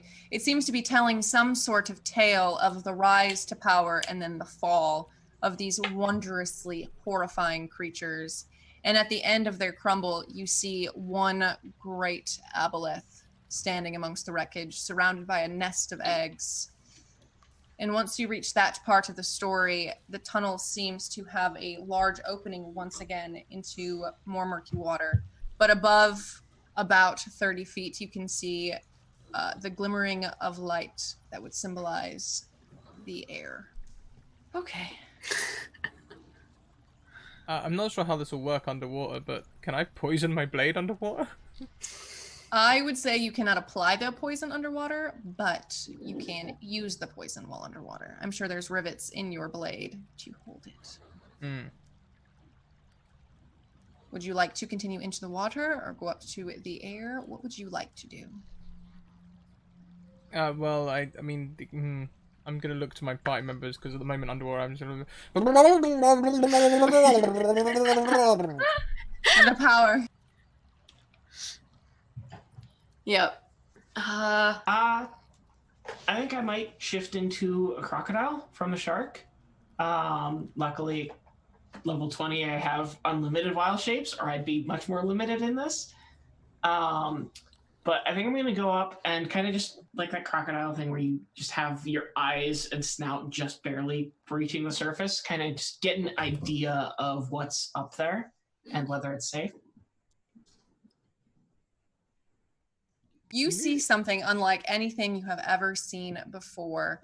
This looks like a great hall of the greatest king ever imagined. There are pillars from the top of this, I would say approximately 100-foot high ceiling all the way down. The entire ceiling is covered with like a beautiful stained glass.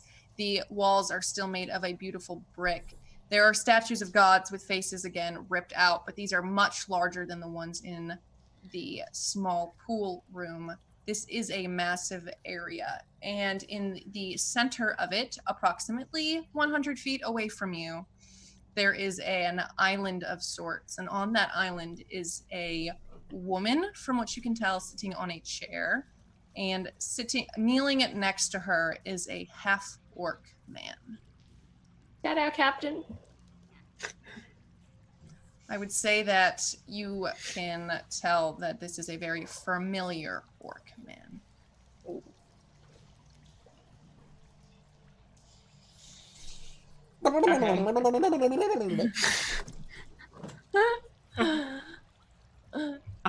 Is there somewhere that looks like we could surface without drawing attention to ourselves? At least to...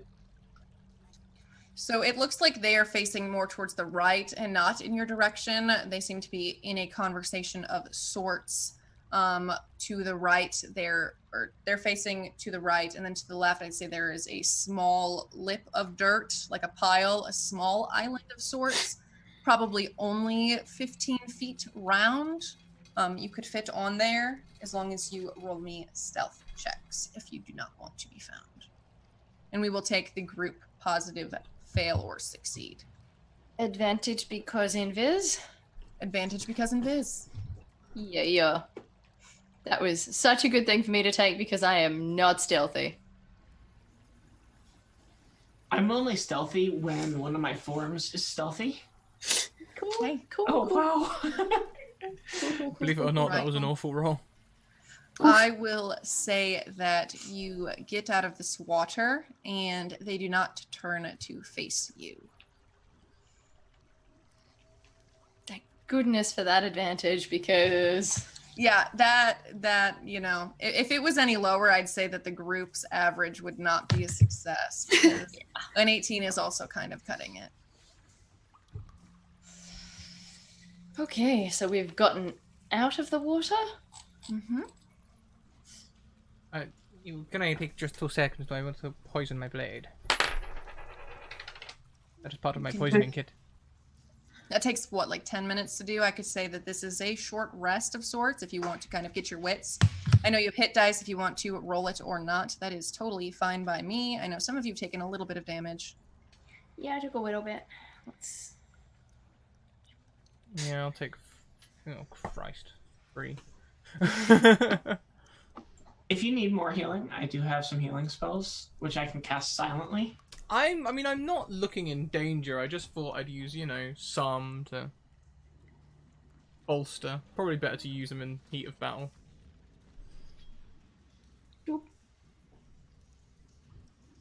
Like to do next, my friends? Can we hear what they're saying? You are far too far. They are almost at about 110 feet away from where you are right now. Okay. All right. Luckily, if we can't hear them, they probably can't hear us as long as we stay quiet. I would assume. I mean, yeah. So, I mean, I'd offer, I could possibly swim up closer a little bit to see if I could overhear a bit more. Oh, hey, we hit our follower goal as well, so we get another potion. Yeah. Excellent. We'll do another D4, a 3. That would go to Hull for a D100, which is a 12.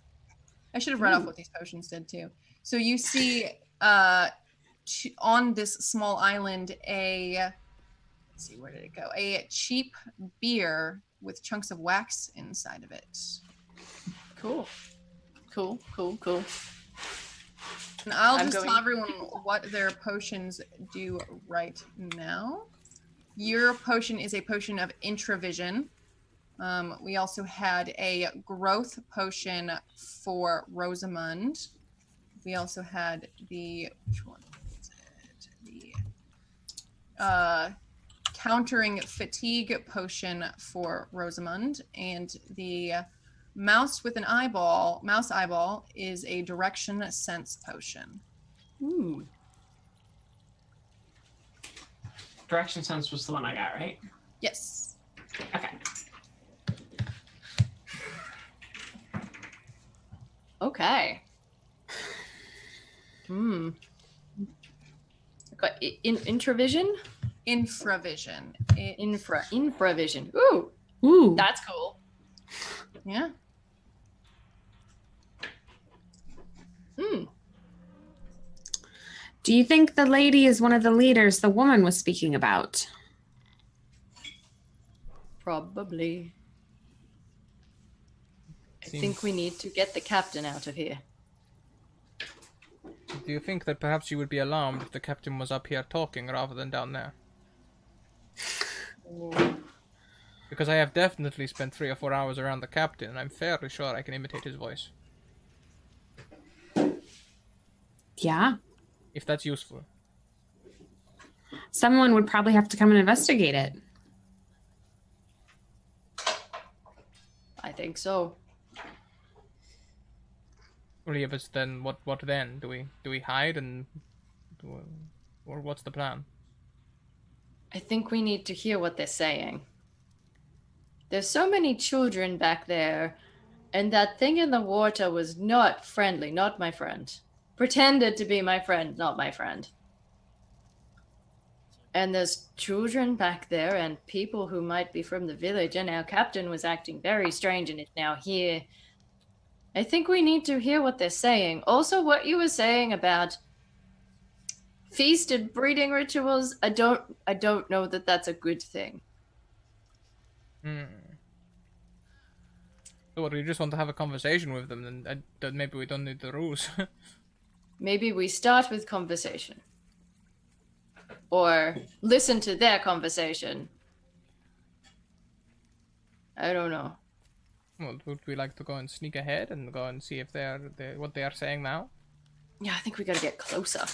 I have a feeling that we have to kill the Aboleth. I have a feeling that that is going to be the crux of the matter. There's not going to be really many ways of avoiding that, I don't think. Probably not. It didn't seem very nice. Oh no, so if we kill the Aboleth, it might just automatically free everyone. Do we want to go back and do that? That does seem like the simplest way to solve this. Not the easiest. The problem with that is, how many of you could see in that water? Oh, right. It's a no from me. I can see about 10 feet around me. I am not good at fighting in water. No, me neither. No. Does the Aboleth need water to survive? Well, I would say if someone wants to know that, I'll just assume that once we've kind of figured out what this is, or you've seen it on the carvings, these creatures crawling upon land at one point in the Okay. art. I think we can lure it up here. How tough. If we want to bring the Aboleth up here, then we probably need to take out the other two first. We don't need to take out the captain. No, but decommission him. Okay. Who wants to get this party started? Okay, I will bring them here right now. And in a direct imitation of the orc's voice, I'll start shouting out, Oh, I'm ready to join the family. Both of the conversating heads pause and they look up to you. The woman rises from her seat, and with the orc in tow, they make their way to the edge of their the edge of their small island, before taking a tentative step on top of the water and begin walking towards you.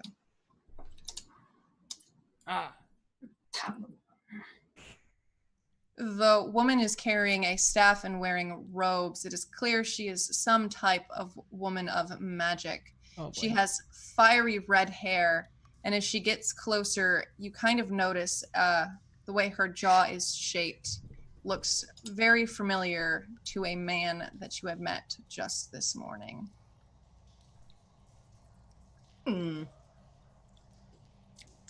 She's related to old mate Orc Buddy? No, I think it's what's his face's niece, Lord Taryn's niece. Oh, right. Tannen was the name, not Taryn. So I have, Whatever her name was. if that's what Yeah, I you think I'm gonna slip back under the surface of the water as a crocodile, just All right. in case. When you slip back beneath the surface, I would like you to make a wisdom saving throw. Oh no. You're gonna meet my friend. It's okay. I've still got foresight, unless it ends at the first thing. Nope. And I'm good at wisdom saving throws. On All paper. right. So when you go below the water, you feel the most intense probing of your mind that you've ever seen before. And in the distance, just barely out of your blind sight, the water below is kind of murky, but there is a creature similar to the one in the other pool, but probably tripled in size. You can see spikes poking out from it as it stares at you and just stares. Above the water, the woman rubs her hands together, holding the staff, and goes, "My dearest friends, I'm so happy that you have come to join us finally."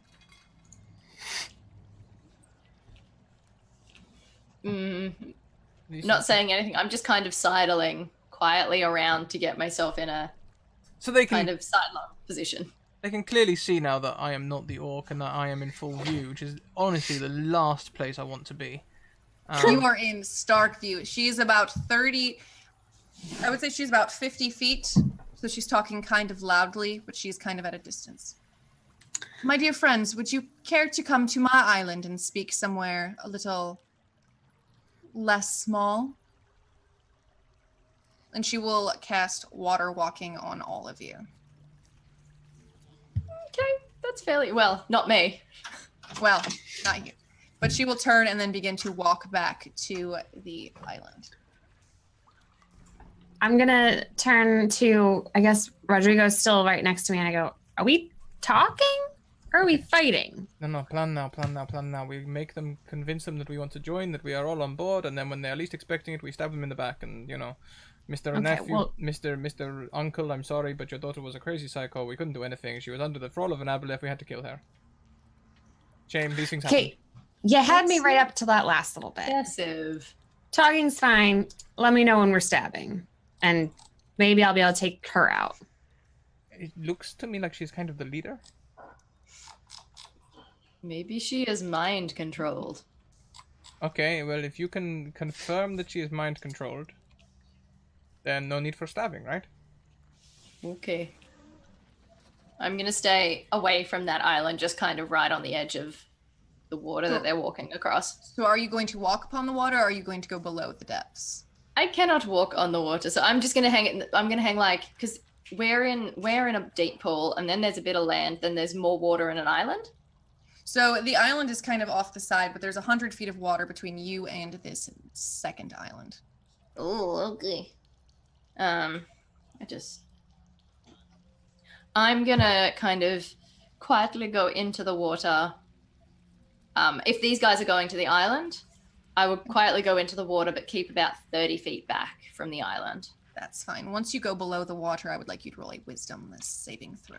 Dang it! As this creature begins to swim, as Nagini sees closer to the both of you. Hey, 21. 21. You are more than fine, but you feel that same kind of tingle in your head as you did before. I got your number now, buddy. This aboleth who is trying to probe your mind realizes it cannot, but does break through your bonds and communicates with the both of you, saying, "Welcome to my chamber, children. I am the great leader." I'm not a child. And the rest follow to the island. Yeah, I'll walk across the water, but I'd like to keep like 60 feet distance. I So don't she- want to. So she kind of starts to see this distance, and she just kind of smiles and waves her hand at you. Come. I'll pretend like I'm hurrying, but I'm not really actually hurrying. So she gets onto the island and kind of waits for you to approach, and she goes, "It's so nice to have such powerful companions. I'm so grateful my uncle has sent you. We have been waiting a while for champions to fight on behalf of the great leader." Yes, that is exactly why we are here. But your uncle did not give us much information. Perhaps you could tell us the exact turning thing. Well, once you are ready, I will say you will sink below the depths where I see your companion has gone. Meet with our great leader and join us as we take over all that is this planet. I mean, Nope. And then what? After you take over, then what? The great ruler will create tasks for us while we create the world that they have tried to create for millennia. We will destroy the gods, Okay, well. we will destroy the enemies, and we will rule. as she's talking to Rosamund and Hull, can I, or just Rosamund rather, can I try and like see if I can just evade her vision, just while she's focusing somewhere else, just maybe? You can try, yes. I'll be really distracting. Big arm movements. Yeah.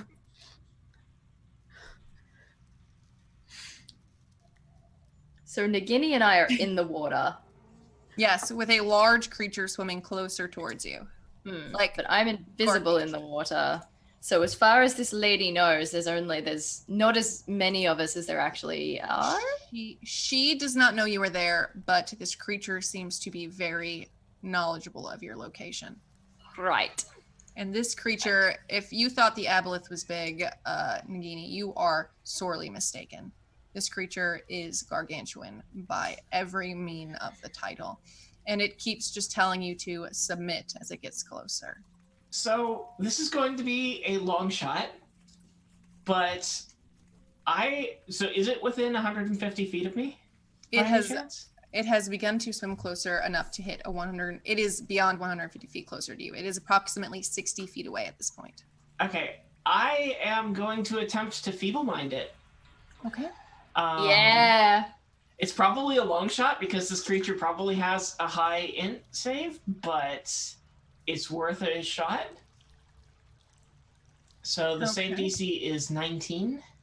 Wonderful. So it is going to use a legendary action Oh, to succeed this saving throw, and it is going to ask you to roll initiative. Above the water, the woman kind of pauses and kind of turns her head. She goes, "How disappointing." And she's going to lift up a small necklace that Rosamund seems very familiar with. And she kind of just peers at it and goes, "Disappointing." And I would like everyone to roll initiative. Okay. That's Okay. interesting. Oh, oh, Wow. Wow, that's powerful. That is God. Wow. so powerful. All right, I've got this. Let me see. Let me pull up. Yeah, that's a Sheet. none. oof.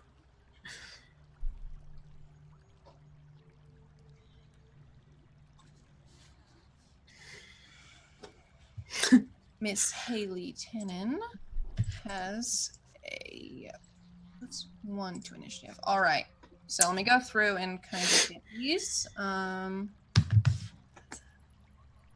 So we are going to change some of this turn order up and change everyone to what they are. Which is the same for me. Hey, that makes my life a little bit easier. Same for me too. Consistency. I've Yeah. already Consistency is key. updated it. Sorry to make it seem more magical than it was, but I already updated it. Eh, I'm still Well- gonna believe it's the same. Okay, fair enough. We'll just keep that magic behind the curtain where it belongs. Yeah, yeah. We are going to add one for Miss Haley Tannen will be added to the list, and she had a 19. And then our sweet friend, the Grok, your once great captain, he rolled a 20. Ugh. All right, so are we good to begin? Let's get to the top. How do we refresh the turn order again? I still haven't figured out the math and the science behind all of this. The cog, then descending. Cog. Okay, where is that thing at? Okay, that's not it. Gosh, there's so many things. I lost my cog ability. I don't know if it got lost in my character sheets. Oh, there it is. Okay. Oh, well, perfect. All right, so it looks like, oh, I forgot to put this, so this again, 2 descending. Grok will go, let's put him as a 19.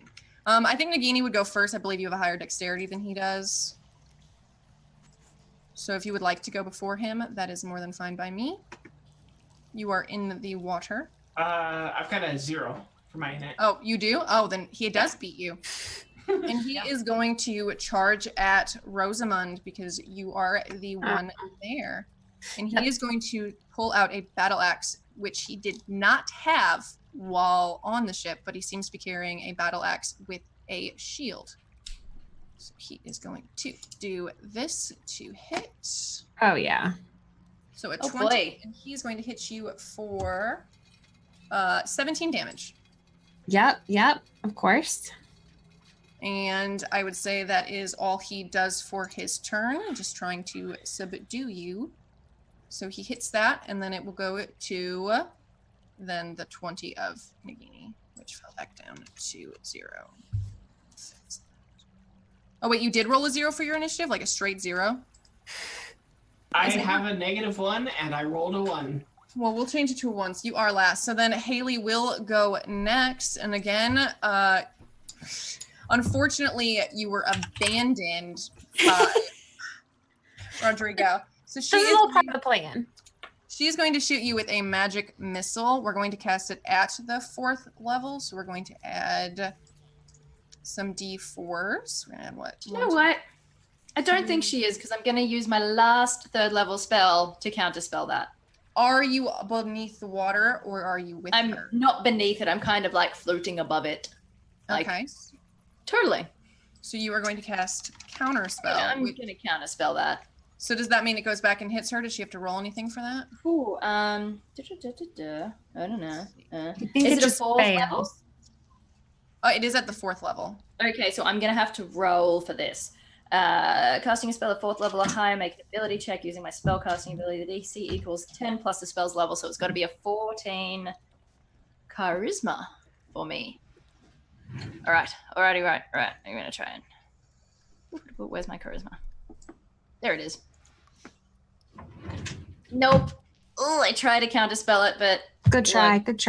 That's okay. That's okay. So we'll just say it hits you for 8 damage points. That's fine. And That's it will go fine. then to Hull's turn. Okay, well, that didn't go too well, and that also dispelled my invisibility, so... You know what I'm gonna do? Yeah, I'm gonna... not rage. I'm gonna Misty Step myself onto the island right in front of her and hit her with my Great Axe twice. So I'm just gonna poof, poof, pop out of existence, pop into existence, and hit her twice with the Great Axe. Beautiful. First one, 23 to hit, A 23 hits. 8 slashing damage. Okay. Perfect. And you hit And- once or twice? Twice, 22 to hit for 9. Beautiful. So you do hack and slash her wonderfully.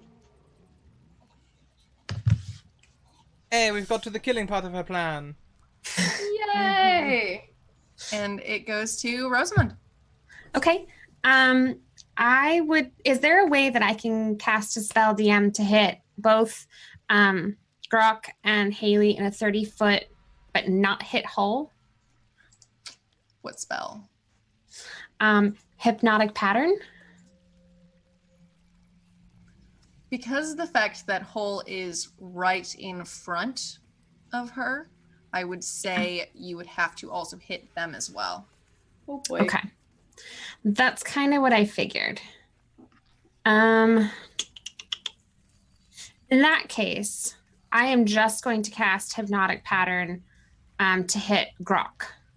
Okay. So he's going to need to make a Wisdom saving throw, Please take your Okay. seats. or he becomes charmed and is incapacitated and has a speed of 0 for a minute. Okay. So he currently has a more powerful form of charm on him.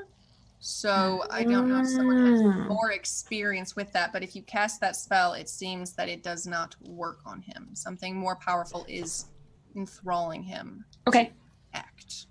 Well, that is still what I would have tried. So that's what I try to cast. Doesn't work.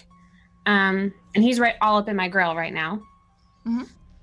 So I think that's kind of what I've got. Yeah, I don't think I have any bonus actions. I'm not going to try to run at this point. Okay. So, yeah. Just going to chill. All right. So that makes it for... Oh, Jordan is no longer here. He went home. So it is Rodrigo's turn. You are now watching a great combat happening between everyone. And they've both had turns before me, right? Yep, they've both attacked. So I will sneak up to the niece, Okay. and I will plunge my rapier into her back. Wonderful. Would she be surprised by this? Well, she knew you were there somewhere. So I'm within 5 feet, so You are within 5 feet, so there is that, but I think she would know that you are around. Mm-hmm. So she's probably waiting for you to come out eventually. if you want sneak attack, I mean. Does a 14 hit? No, I was just looking for an advantage on the hit. A 14 does not hit her.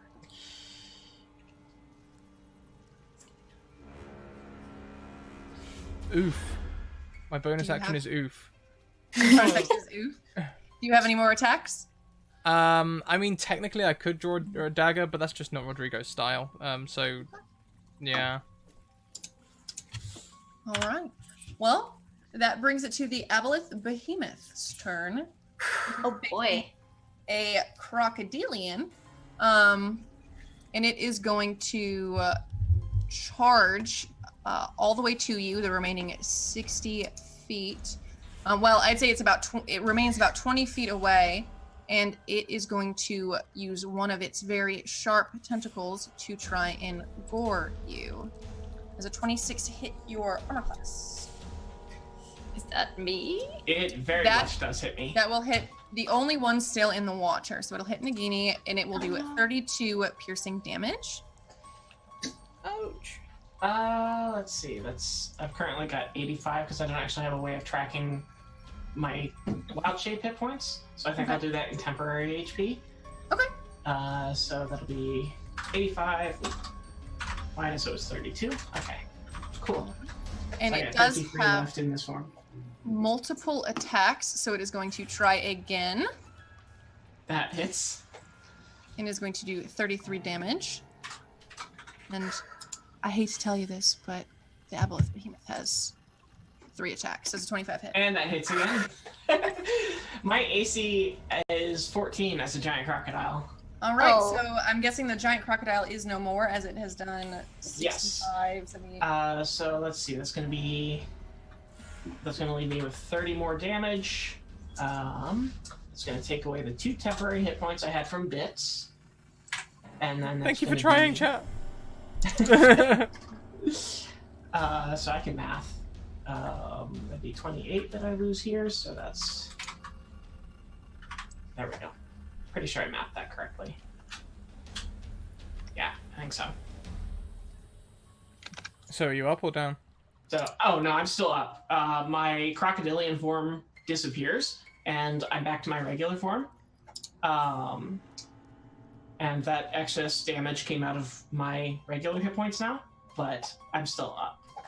All right, well, that does bring it to your turn now. So if you would like to transform or shoot a spell or whatever you do. I'm actually really happy that it broke my wild shape form, because that frees up my bonus action to put a jeweled crown on top of my head. And then I'm so excited about this.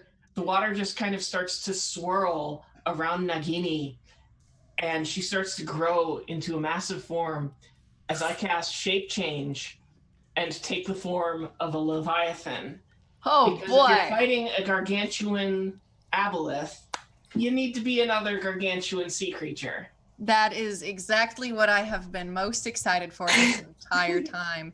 So you do now have actions as a Leviathan. I don't know much about the Leviathan, so I am putting this into your hands. What attacks would you like to make, my dear? So that actually took my action for the turn, so I can't do Okay. anything else this turn. All right, but you have the new HP and everything all... Yes, I have significantly more HP now. Yeah, I assumed you would. All right. So that would bring it to the top of the turn order, which is Rock. And with his turn, he is just going to swing his battle axe once more to hit dear Rosamund for 20. And he's just going to, or it's going to be 16 plus 8, so that is 24 damage. And when he swings, he's just going to shout, "Submit!" Oh boy. Not the most intelligent man, but he does have his point across. I'd like to do as a reaction. Okay. I'd like to do Hellish Rebuke on him. Wonderful. Okay. So he must make a dexterity saving throw. All right. I think he can do that. He rolled a 13. Okay, so he fails because it was a 19. And I Okay. got to get my math right. So that is... Sorry. You're fine. Take your time. 3d10 plus 3 more d10 because it's a higher level. Okay. That's 6d10. Yes. Okay. 36. Wonderful. Damn. Yeah, that's you don't mess with her. Hell no. Yes. Do more damage with that than your axe. I know. When that happens, Grok looks at you in horror as his skin begins to burn off his face. Haley stares in shock, and in this moment, it becomes her turn. She is going to, as a free action, pull the necklace from her, drop it onto the ground, and step on it, causing it to shatter. It kind of sparks a little bit, but it then fades. And for her turn, she is going to turn around to face our dearest friend, this Tabaxi, and she's going to cast, let me make sure I got this right. Yes, she is going to use the Finger of Death on... Excuse me, what? It's called Finger of Death. She's going to cast this at our Tabaxi friend, Rodrigo, for 57 necrotic damage, a DC 21 Constitution save. By the way, she's a level 20 wizard. Yeah. What? All right, we gotta put a pin in this. Okay, no. We can do this. Okay, so got this. I'm almost certainly not... I can't succeed that saving throw. Okay. Not through any trickery or anything of all the things I have. So I'll just take the 57, but can I... Hang a minute, wait a minute before I commit to saying this. Okay. You should have a yeah. I'm pretty sure a natural 20 still counts. Yes, as a natural not 20 success, so. That's Counts. actually a house rule. That's not rules as written. If we want that to be true, I we will can. take that as a rule. If you have the ability to create one natural 20, I will say that you have one. I mean, if you have something, I'll say yes. My only question is, can I see this attack? Well, she does turn to face you and then cast the Finger of Death. So yes. Yes, excellent. That's okay. That's fine. I will make the con save anyway, just in case we get this nat 20. Okay. Which we don't. Aw. But Close. I will use my uncanny dodge, as it's something that's seeing, to reduce that down to like what, 28? That's something like the math. That sounds about right. All I'll right. do So that. you uncanny dodge the Finger of Death, and Yes. she begins to start chanting in deep speech, some very dark, just, a chant of sorts, and it will go to Hole's turn. Okay. Well, that's not okay. I'm going to rage and hit her with my great axe twice. Boop, boop, boop. 17. Does that hit? She is going to, as a reaction, cast shield. So no, it does not hit. Okay, well, I'm gonna try and hit her again. Okay. For a 27. That will go right on Yeah. over that. So you are unstoppable. 21 damage. My rage bonus. All right. And that would bring it then to Rosamund's turn. Okay. Well, Grok is still right in front of me. Yeah, I think I'm still a little distracted by Grok being right in front of me, and I probably didn't notice her attack Rodrigo quite as much. So I think I am going to have to Eldritch Blast him with the 4 beams.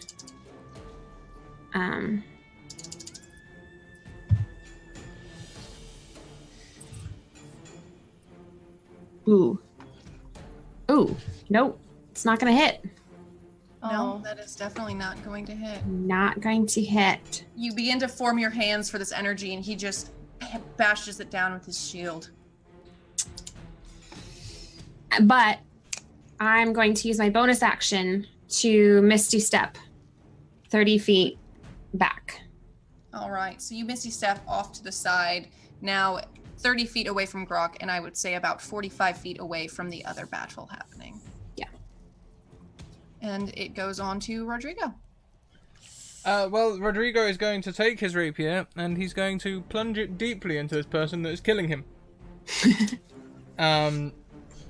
Yes. He's just going to lunge forward and plunge with the rapier. Oh, and you do hit, my dear friend. I do, so... There's 45 damage, but I poisoned this thing, so... Yes, you did. For 1 minute, please take 1 damage per turn. Damn it. Oh. Oh. All right, perfect. All right, and that would bring it to the behemoth, who is going to cast Enslave on the Leviathan, who needs Oh to boy. make DC 18 Wisdom saving throw or be magically charmed by the aboleth. Oh I no. have advantage on this.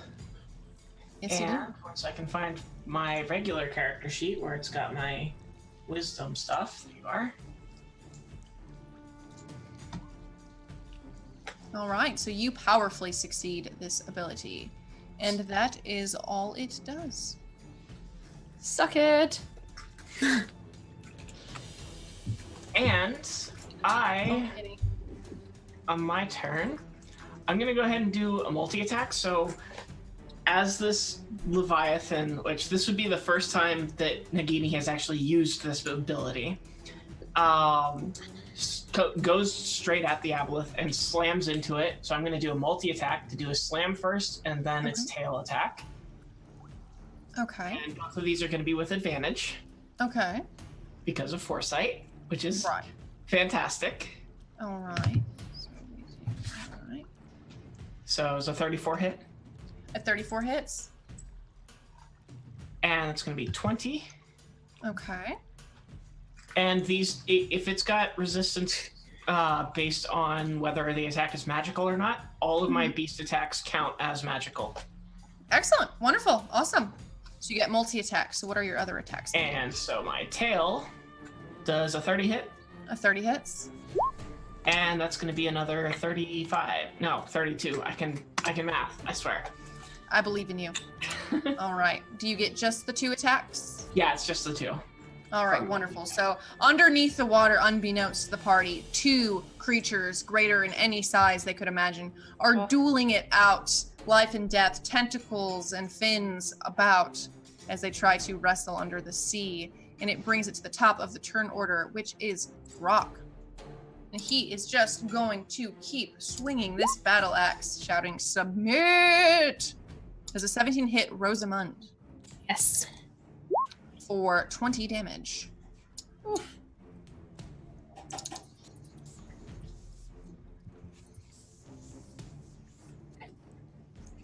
Not doing so hot. Okay. It'll be fine. It'll be fine.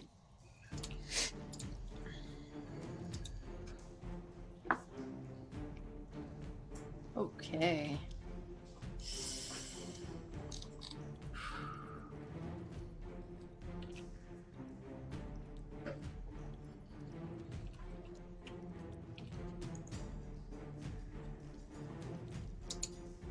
All right.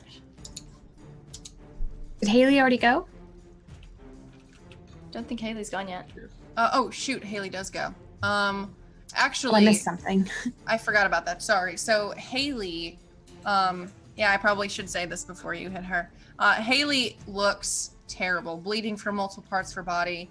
Her eyes begin to glass slightly. She's still very much so conscious, but her eyes begin to feel like bleary with tears, and they start to pour down her face. And she just goes, "Uncle." Is she still casting spells? She does not take an action on her turn. Okay. Okay. Having seen this before, having seen this with the dwarf, I'm gonna kind of squint at her face. I'm like, okay, seems fine.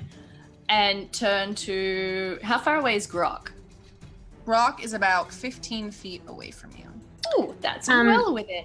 I think he might be 45 feet because I bamfed 30 feet back. Oh yeah, he did charge at you. So yeah, no. Oh. Yeah. Okay. So he is actually just outside of my range. Sorry. That is A-okay. So there is Haley, who is now doing the thing that we saw the dwarf man do before, where she's like coming to her senses. I'm going to look her in the eyes and say, "Help us!" And I'm going to use my action to dash to get over to Grok, where Grok is beating on Rosamund. And I'm going to use my bonus action to go into a frenzied rage, which doesn't do anything for me this turn, but next turn it will. More than fine. And then it would go to Rosamund once again. Okay. So he's all up in my grill again. I don't remember how much damage he's taken, but I think I'll just do... I guess I'll just do the Eldritch Blast again, because that seems to be working out for me pretty well. Warlock's got Eldritch Blast. All right, a 16. Yes, you do hit him. Okay. For 36. All right. And once you do hit him with that blast, his eyes also begin to go slightly glassy. Sorry, Hole. Sorry, Hole. That's okay. I'm here as the meat shield. The powerful meat shield. Appreciate Yeah, it. right. And that will bring it to Rodrigo's turn. Give me 1 second for you to see that.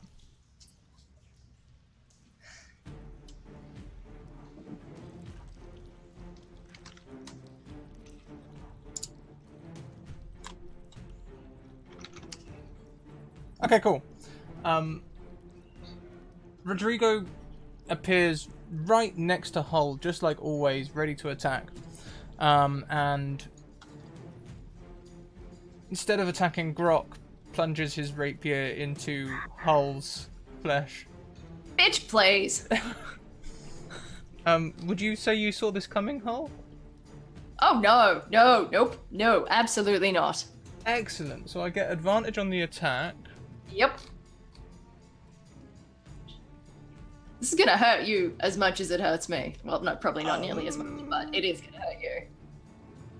When I strike, I say, submit! Oh boy. Yeah, that's gonna hit. So hang on a minute. Let me just get this all just down exactly right. With Assassin... No, that's only ones that haven't had any... in addition, any hit you score against a creature that is surprised is a critical hit. So that, we'll just double it. It's easier. That makes it around 110. And That's fine. there's Death Strike as well. At level 20. Give me the total piercing, slashing, bludgeoning, and anything different to that separately. 220? 220, so that'll be 110. I'll pop the relevant skills so you can see them all in chat. That's fine. Okay, so I've got to make a Constitution save. Constitution save, yes. So it doesn't get damaged unless I fail the con save. Mm-hmm. My Cool, dex actually- modifier is... Cool, let me just check. One thing I actually 6. think one of my items gives me. He had advantage. No, that's just against poison. So I've got advantage on saving throws against poison. Okay. So con save. 16. That beats my thing, so you only take 110. Okay, which I'm gonna reduce by half again. Damn, I really needed that. Yeah. Yeah, Sorry. You really did that. You did some good damage though. Yeah. No. Yeah, but you did it against the one who's resistant to like Everything. everything. And I am gonna use my reaction to I'm gonna be like, what the what, buddy? And try and chop you off me with my great axe. As a reaction. Okay. 13. That will not hit. Okay, because I am raging. So I'm kind of glad about that, but because I am raging, I'm gonna take a swing at you, but it just goes over your head. How are we all looking? Rodrigo's looking pretty bad. I'm actually pretty good. I mean, barbarian. I have 328 hit points just Yeah, you left do. on this form, so I'm fine. It's more than fine. Okay, so that's a thing that happened. It is a thing that happens. Submit! Meow. All right, no, you know what? We've got to knock them out. They've got to be. Yep. All right. No more leaving them standing. They've got to be unconscious. Non-lethal damage time. All right. So does it bring it to the Aboleth Behemoth's turn? Mm-hmm. So on the Aboleth Behemoth's turn, as it is enthralled in combat, the Leviathan can see in the corner of its big, powerful eyes, seeing spans of this water. Thousands of tentacles begin to move beneath the surface of the water as 1, 2, 10 Aboleth begin to hover around you. And the Aboleth says, we could have done this the easy way. Casts Enslave. As it casts Enslave, a second Aboleth Behemoth begins to swim from behind. Slave on me. Yep. Okay.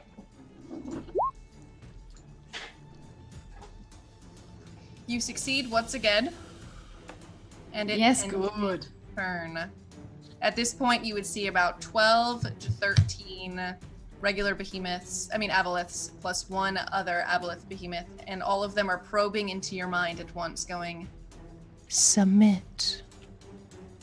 And they're showing you flashes in your mind. They're showing you the great sea. They're showing you becoming a twinkling energy of the sea. They're showing you great wealths of power unlike any you have seen before. And I think I'm just going to shout back in my mind as they're trying to do this. I don't need you to achieve that. And then all of the water is going to kind of gather up and form a massive tidal wave. And I'm going to use my tidal wave ability. My goal here is to aim it to where I can catch as many in the wall as possible. It can be up to 250 feet long, 250 feet high, and 50 feet thick, without catching any of my allies in the wave. And I want to kind of point it toward the wall of whatever this room is. And that is going to be, so each of them that gets caught up in it needs to make a DC 24 strength check, or a strength save. And if they fail, they take 10 points of damage. Well, all of them have a legendary action to choose to succeed up to 3 things a day. They all Okay. choose to succeed said ability. So is that half damage then for all of them? Yes, half as much damage on a successful save. All right. But they are all still swept up in the Tidal wave. Yes. Excellent. It won't affect the behemoths if they're gargantuan. It will only affect huge or smaller creatures. All right. So the 2 behemoths stay as the other ones floating up behind it. You begin to see more tentacles coming from below, though, as more are beginning to rise. Yikes. And the turn goes to the top again. Grok is going to hold his action until Haley's is over. Haley, at one point crying, "Oh, uncle," begins to laugh. "Do you think it is that easy, you fools? Do you think you can just damage us and act like nothing is wrong? We are in charge of the great leader. None of us can be defeated unless he dies. You may have sent our friend away, but trust me, he is just going back to Moraine to collect more members." And she's going to cast True Polymorph onto Grok, who has held his action until her turn is over. And she is going to transform him into a blue dragon. That'll do it. Yeah. Yep, that's a thing. That is the thing. That's a thing. Oh, And boy. he is going to, on his turn, use lightning breath on all of you. Yeah, Sorry. no, that seems like... I was muted. I apologize. I want to try to counterspell that polymorph. Yes! I didn't realize I was muted. That is more than fine. It is a 9th level spell. Okay, so I think I have to roll a 19 or higher, right? Correct. Okay. And ability check using spellcasting modifier. Okay. You can do it. We believe in you. Oh, fingers crossed. I don't know how to do. I'm really nervous. You've got this. This is just a D20 plus my spellcasting, right? Yeah. Mm-hmm. Do I get to add my proficiency? I don't believe I so. don't think so. I don't think it says that. So. Okay. That one. Fails.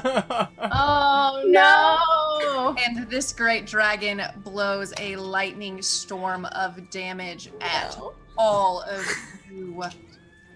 All the while, in all of your minds, a cacophony begins to shriek, "Submit, submit, submit," as all of you are blasted with lightning. All of you begin to see visions in your mind. Rodrigo, you begin to see yourself as the most powerful pirate captain alive, traveling the seas with ale in one hand, a beautiful woman in the other. You are the most powerful pirate captain. It travels to Rosamund, who is just at ease and safe in this beautiful land with a halfling girl, fully formed, not a ghost, and they are in a field of flowers, full of fae flitting around and magically powerful. You see, Nagini, you are part of the sea. The waves crash around you, and you feel in control of every breadth of the sea. You see every fish that swims through this water, every ship that sails across it. You see the power unlike any other.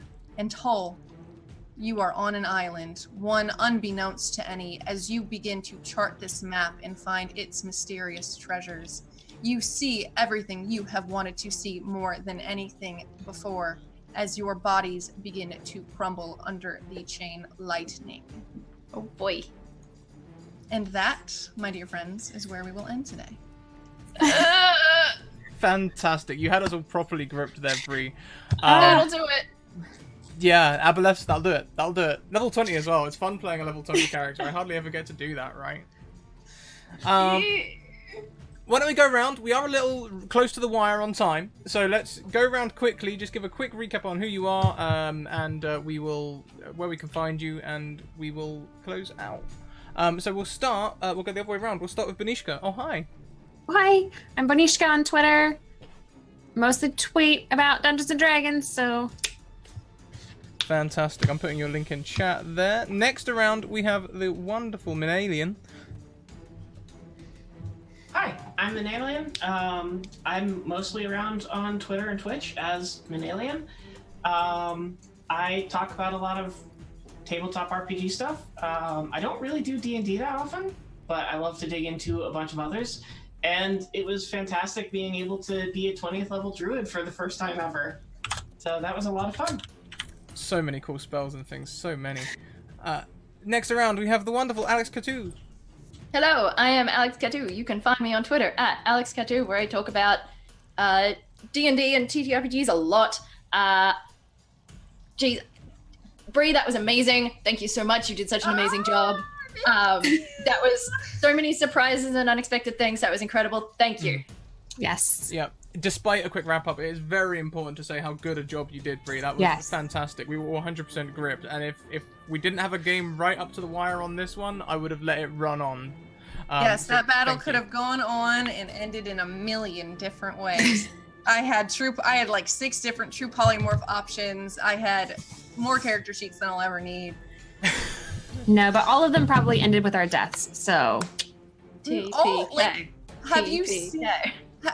I don't want to do any spoilers, but if you've seen Infinity War, there is the line that Doctor Strange says, "All but one." All but one. Yeah. Where can we find you, Bree?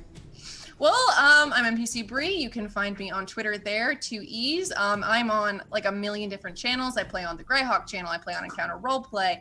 I play on Soulbear RPG. I'm occasionally here on the Straticus Academy whenever I have the living opportunity, because it's always a treasure. Thank you guys so much for letting me DM for you. It is my first experience DMing ever. It was terrifying, but it was totally worth it because I got to play with some amazing folks and got to see them play with some very strong characters. So thank you guys. You did great. As chat says as well, you know it's hard to run level 20s, and oh my god, you did awesome. Thank you. Fantastic. You did great. Appreciate it, guys. It's so much fun. Anyway, that is it for us. We're going to go and get prepared for the next stream. Everyone, we will see you shortly. Keep on evoking emotions. Don't go anywhere. The stream will stop, but we're not going anywhere. Bye. Bye.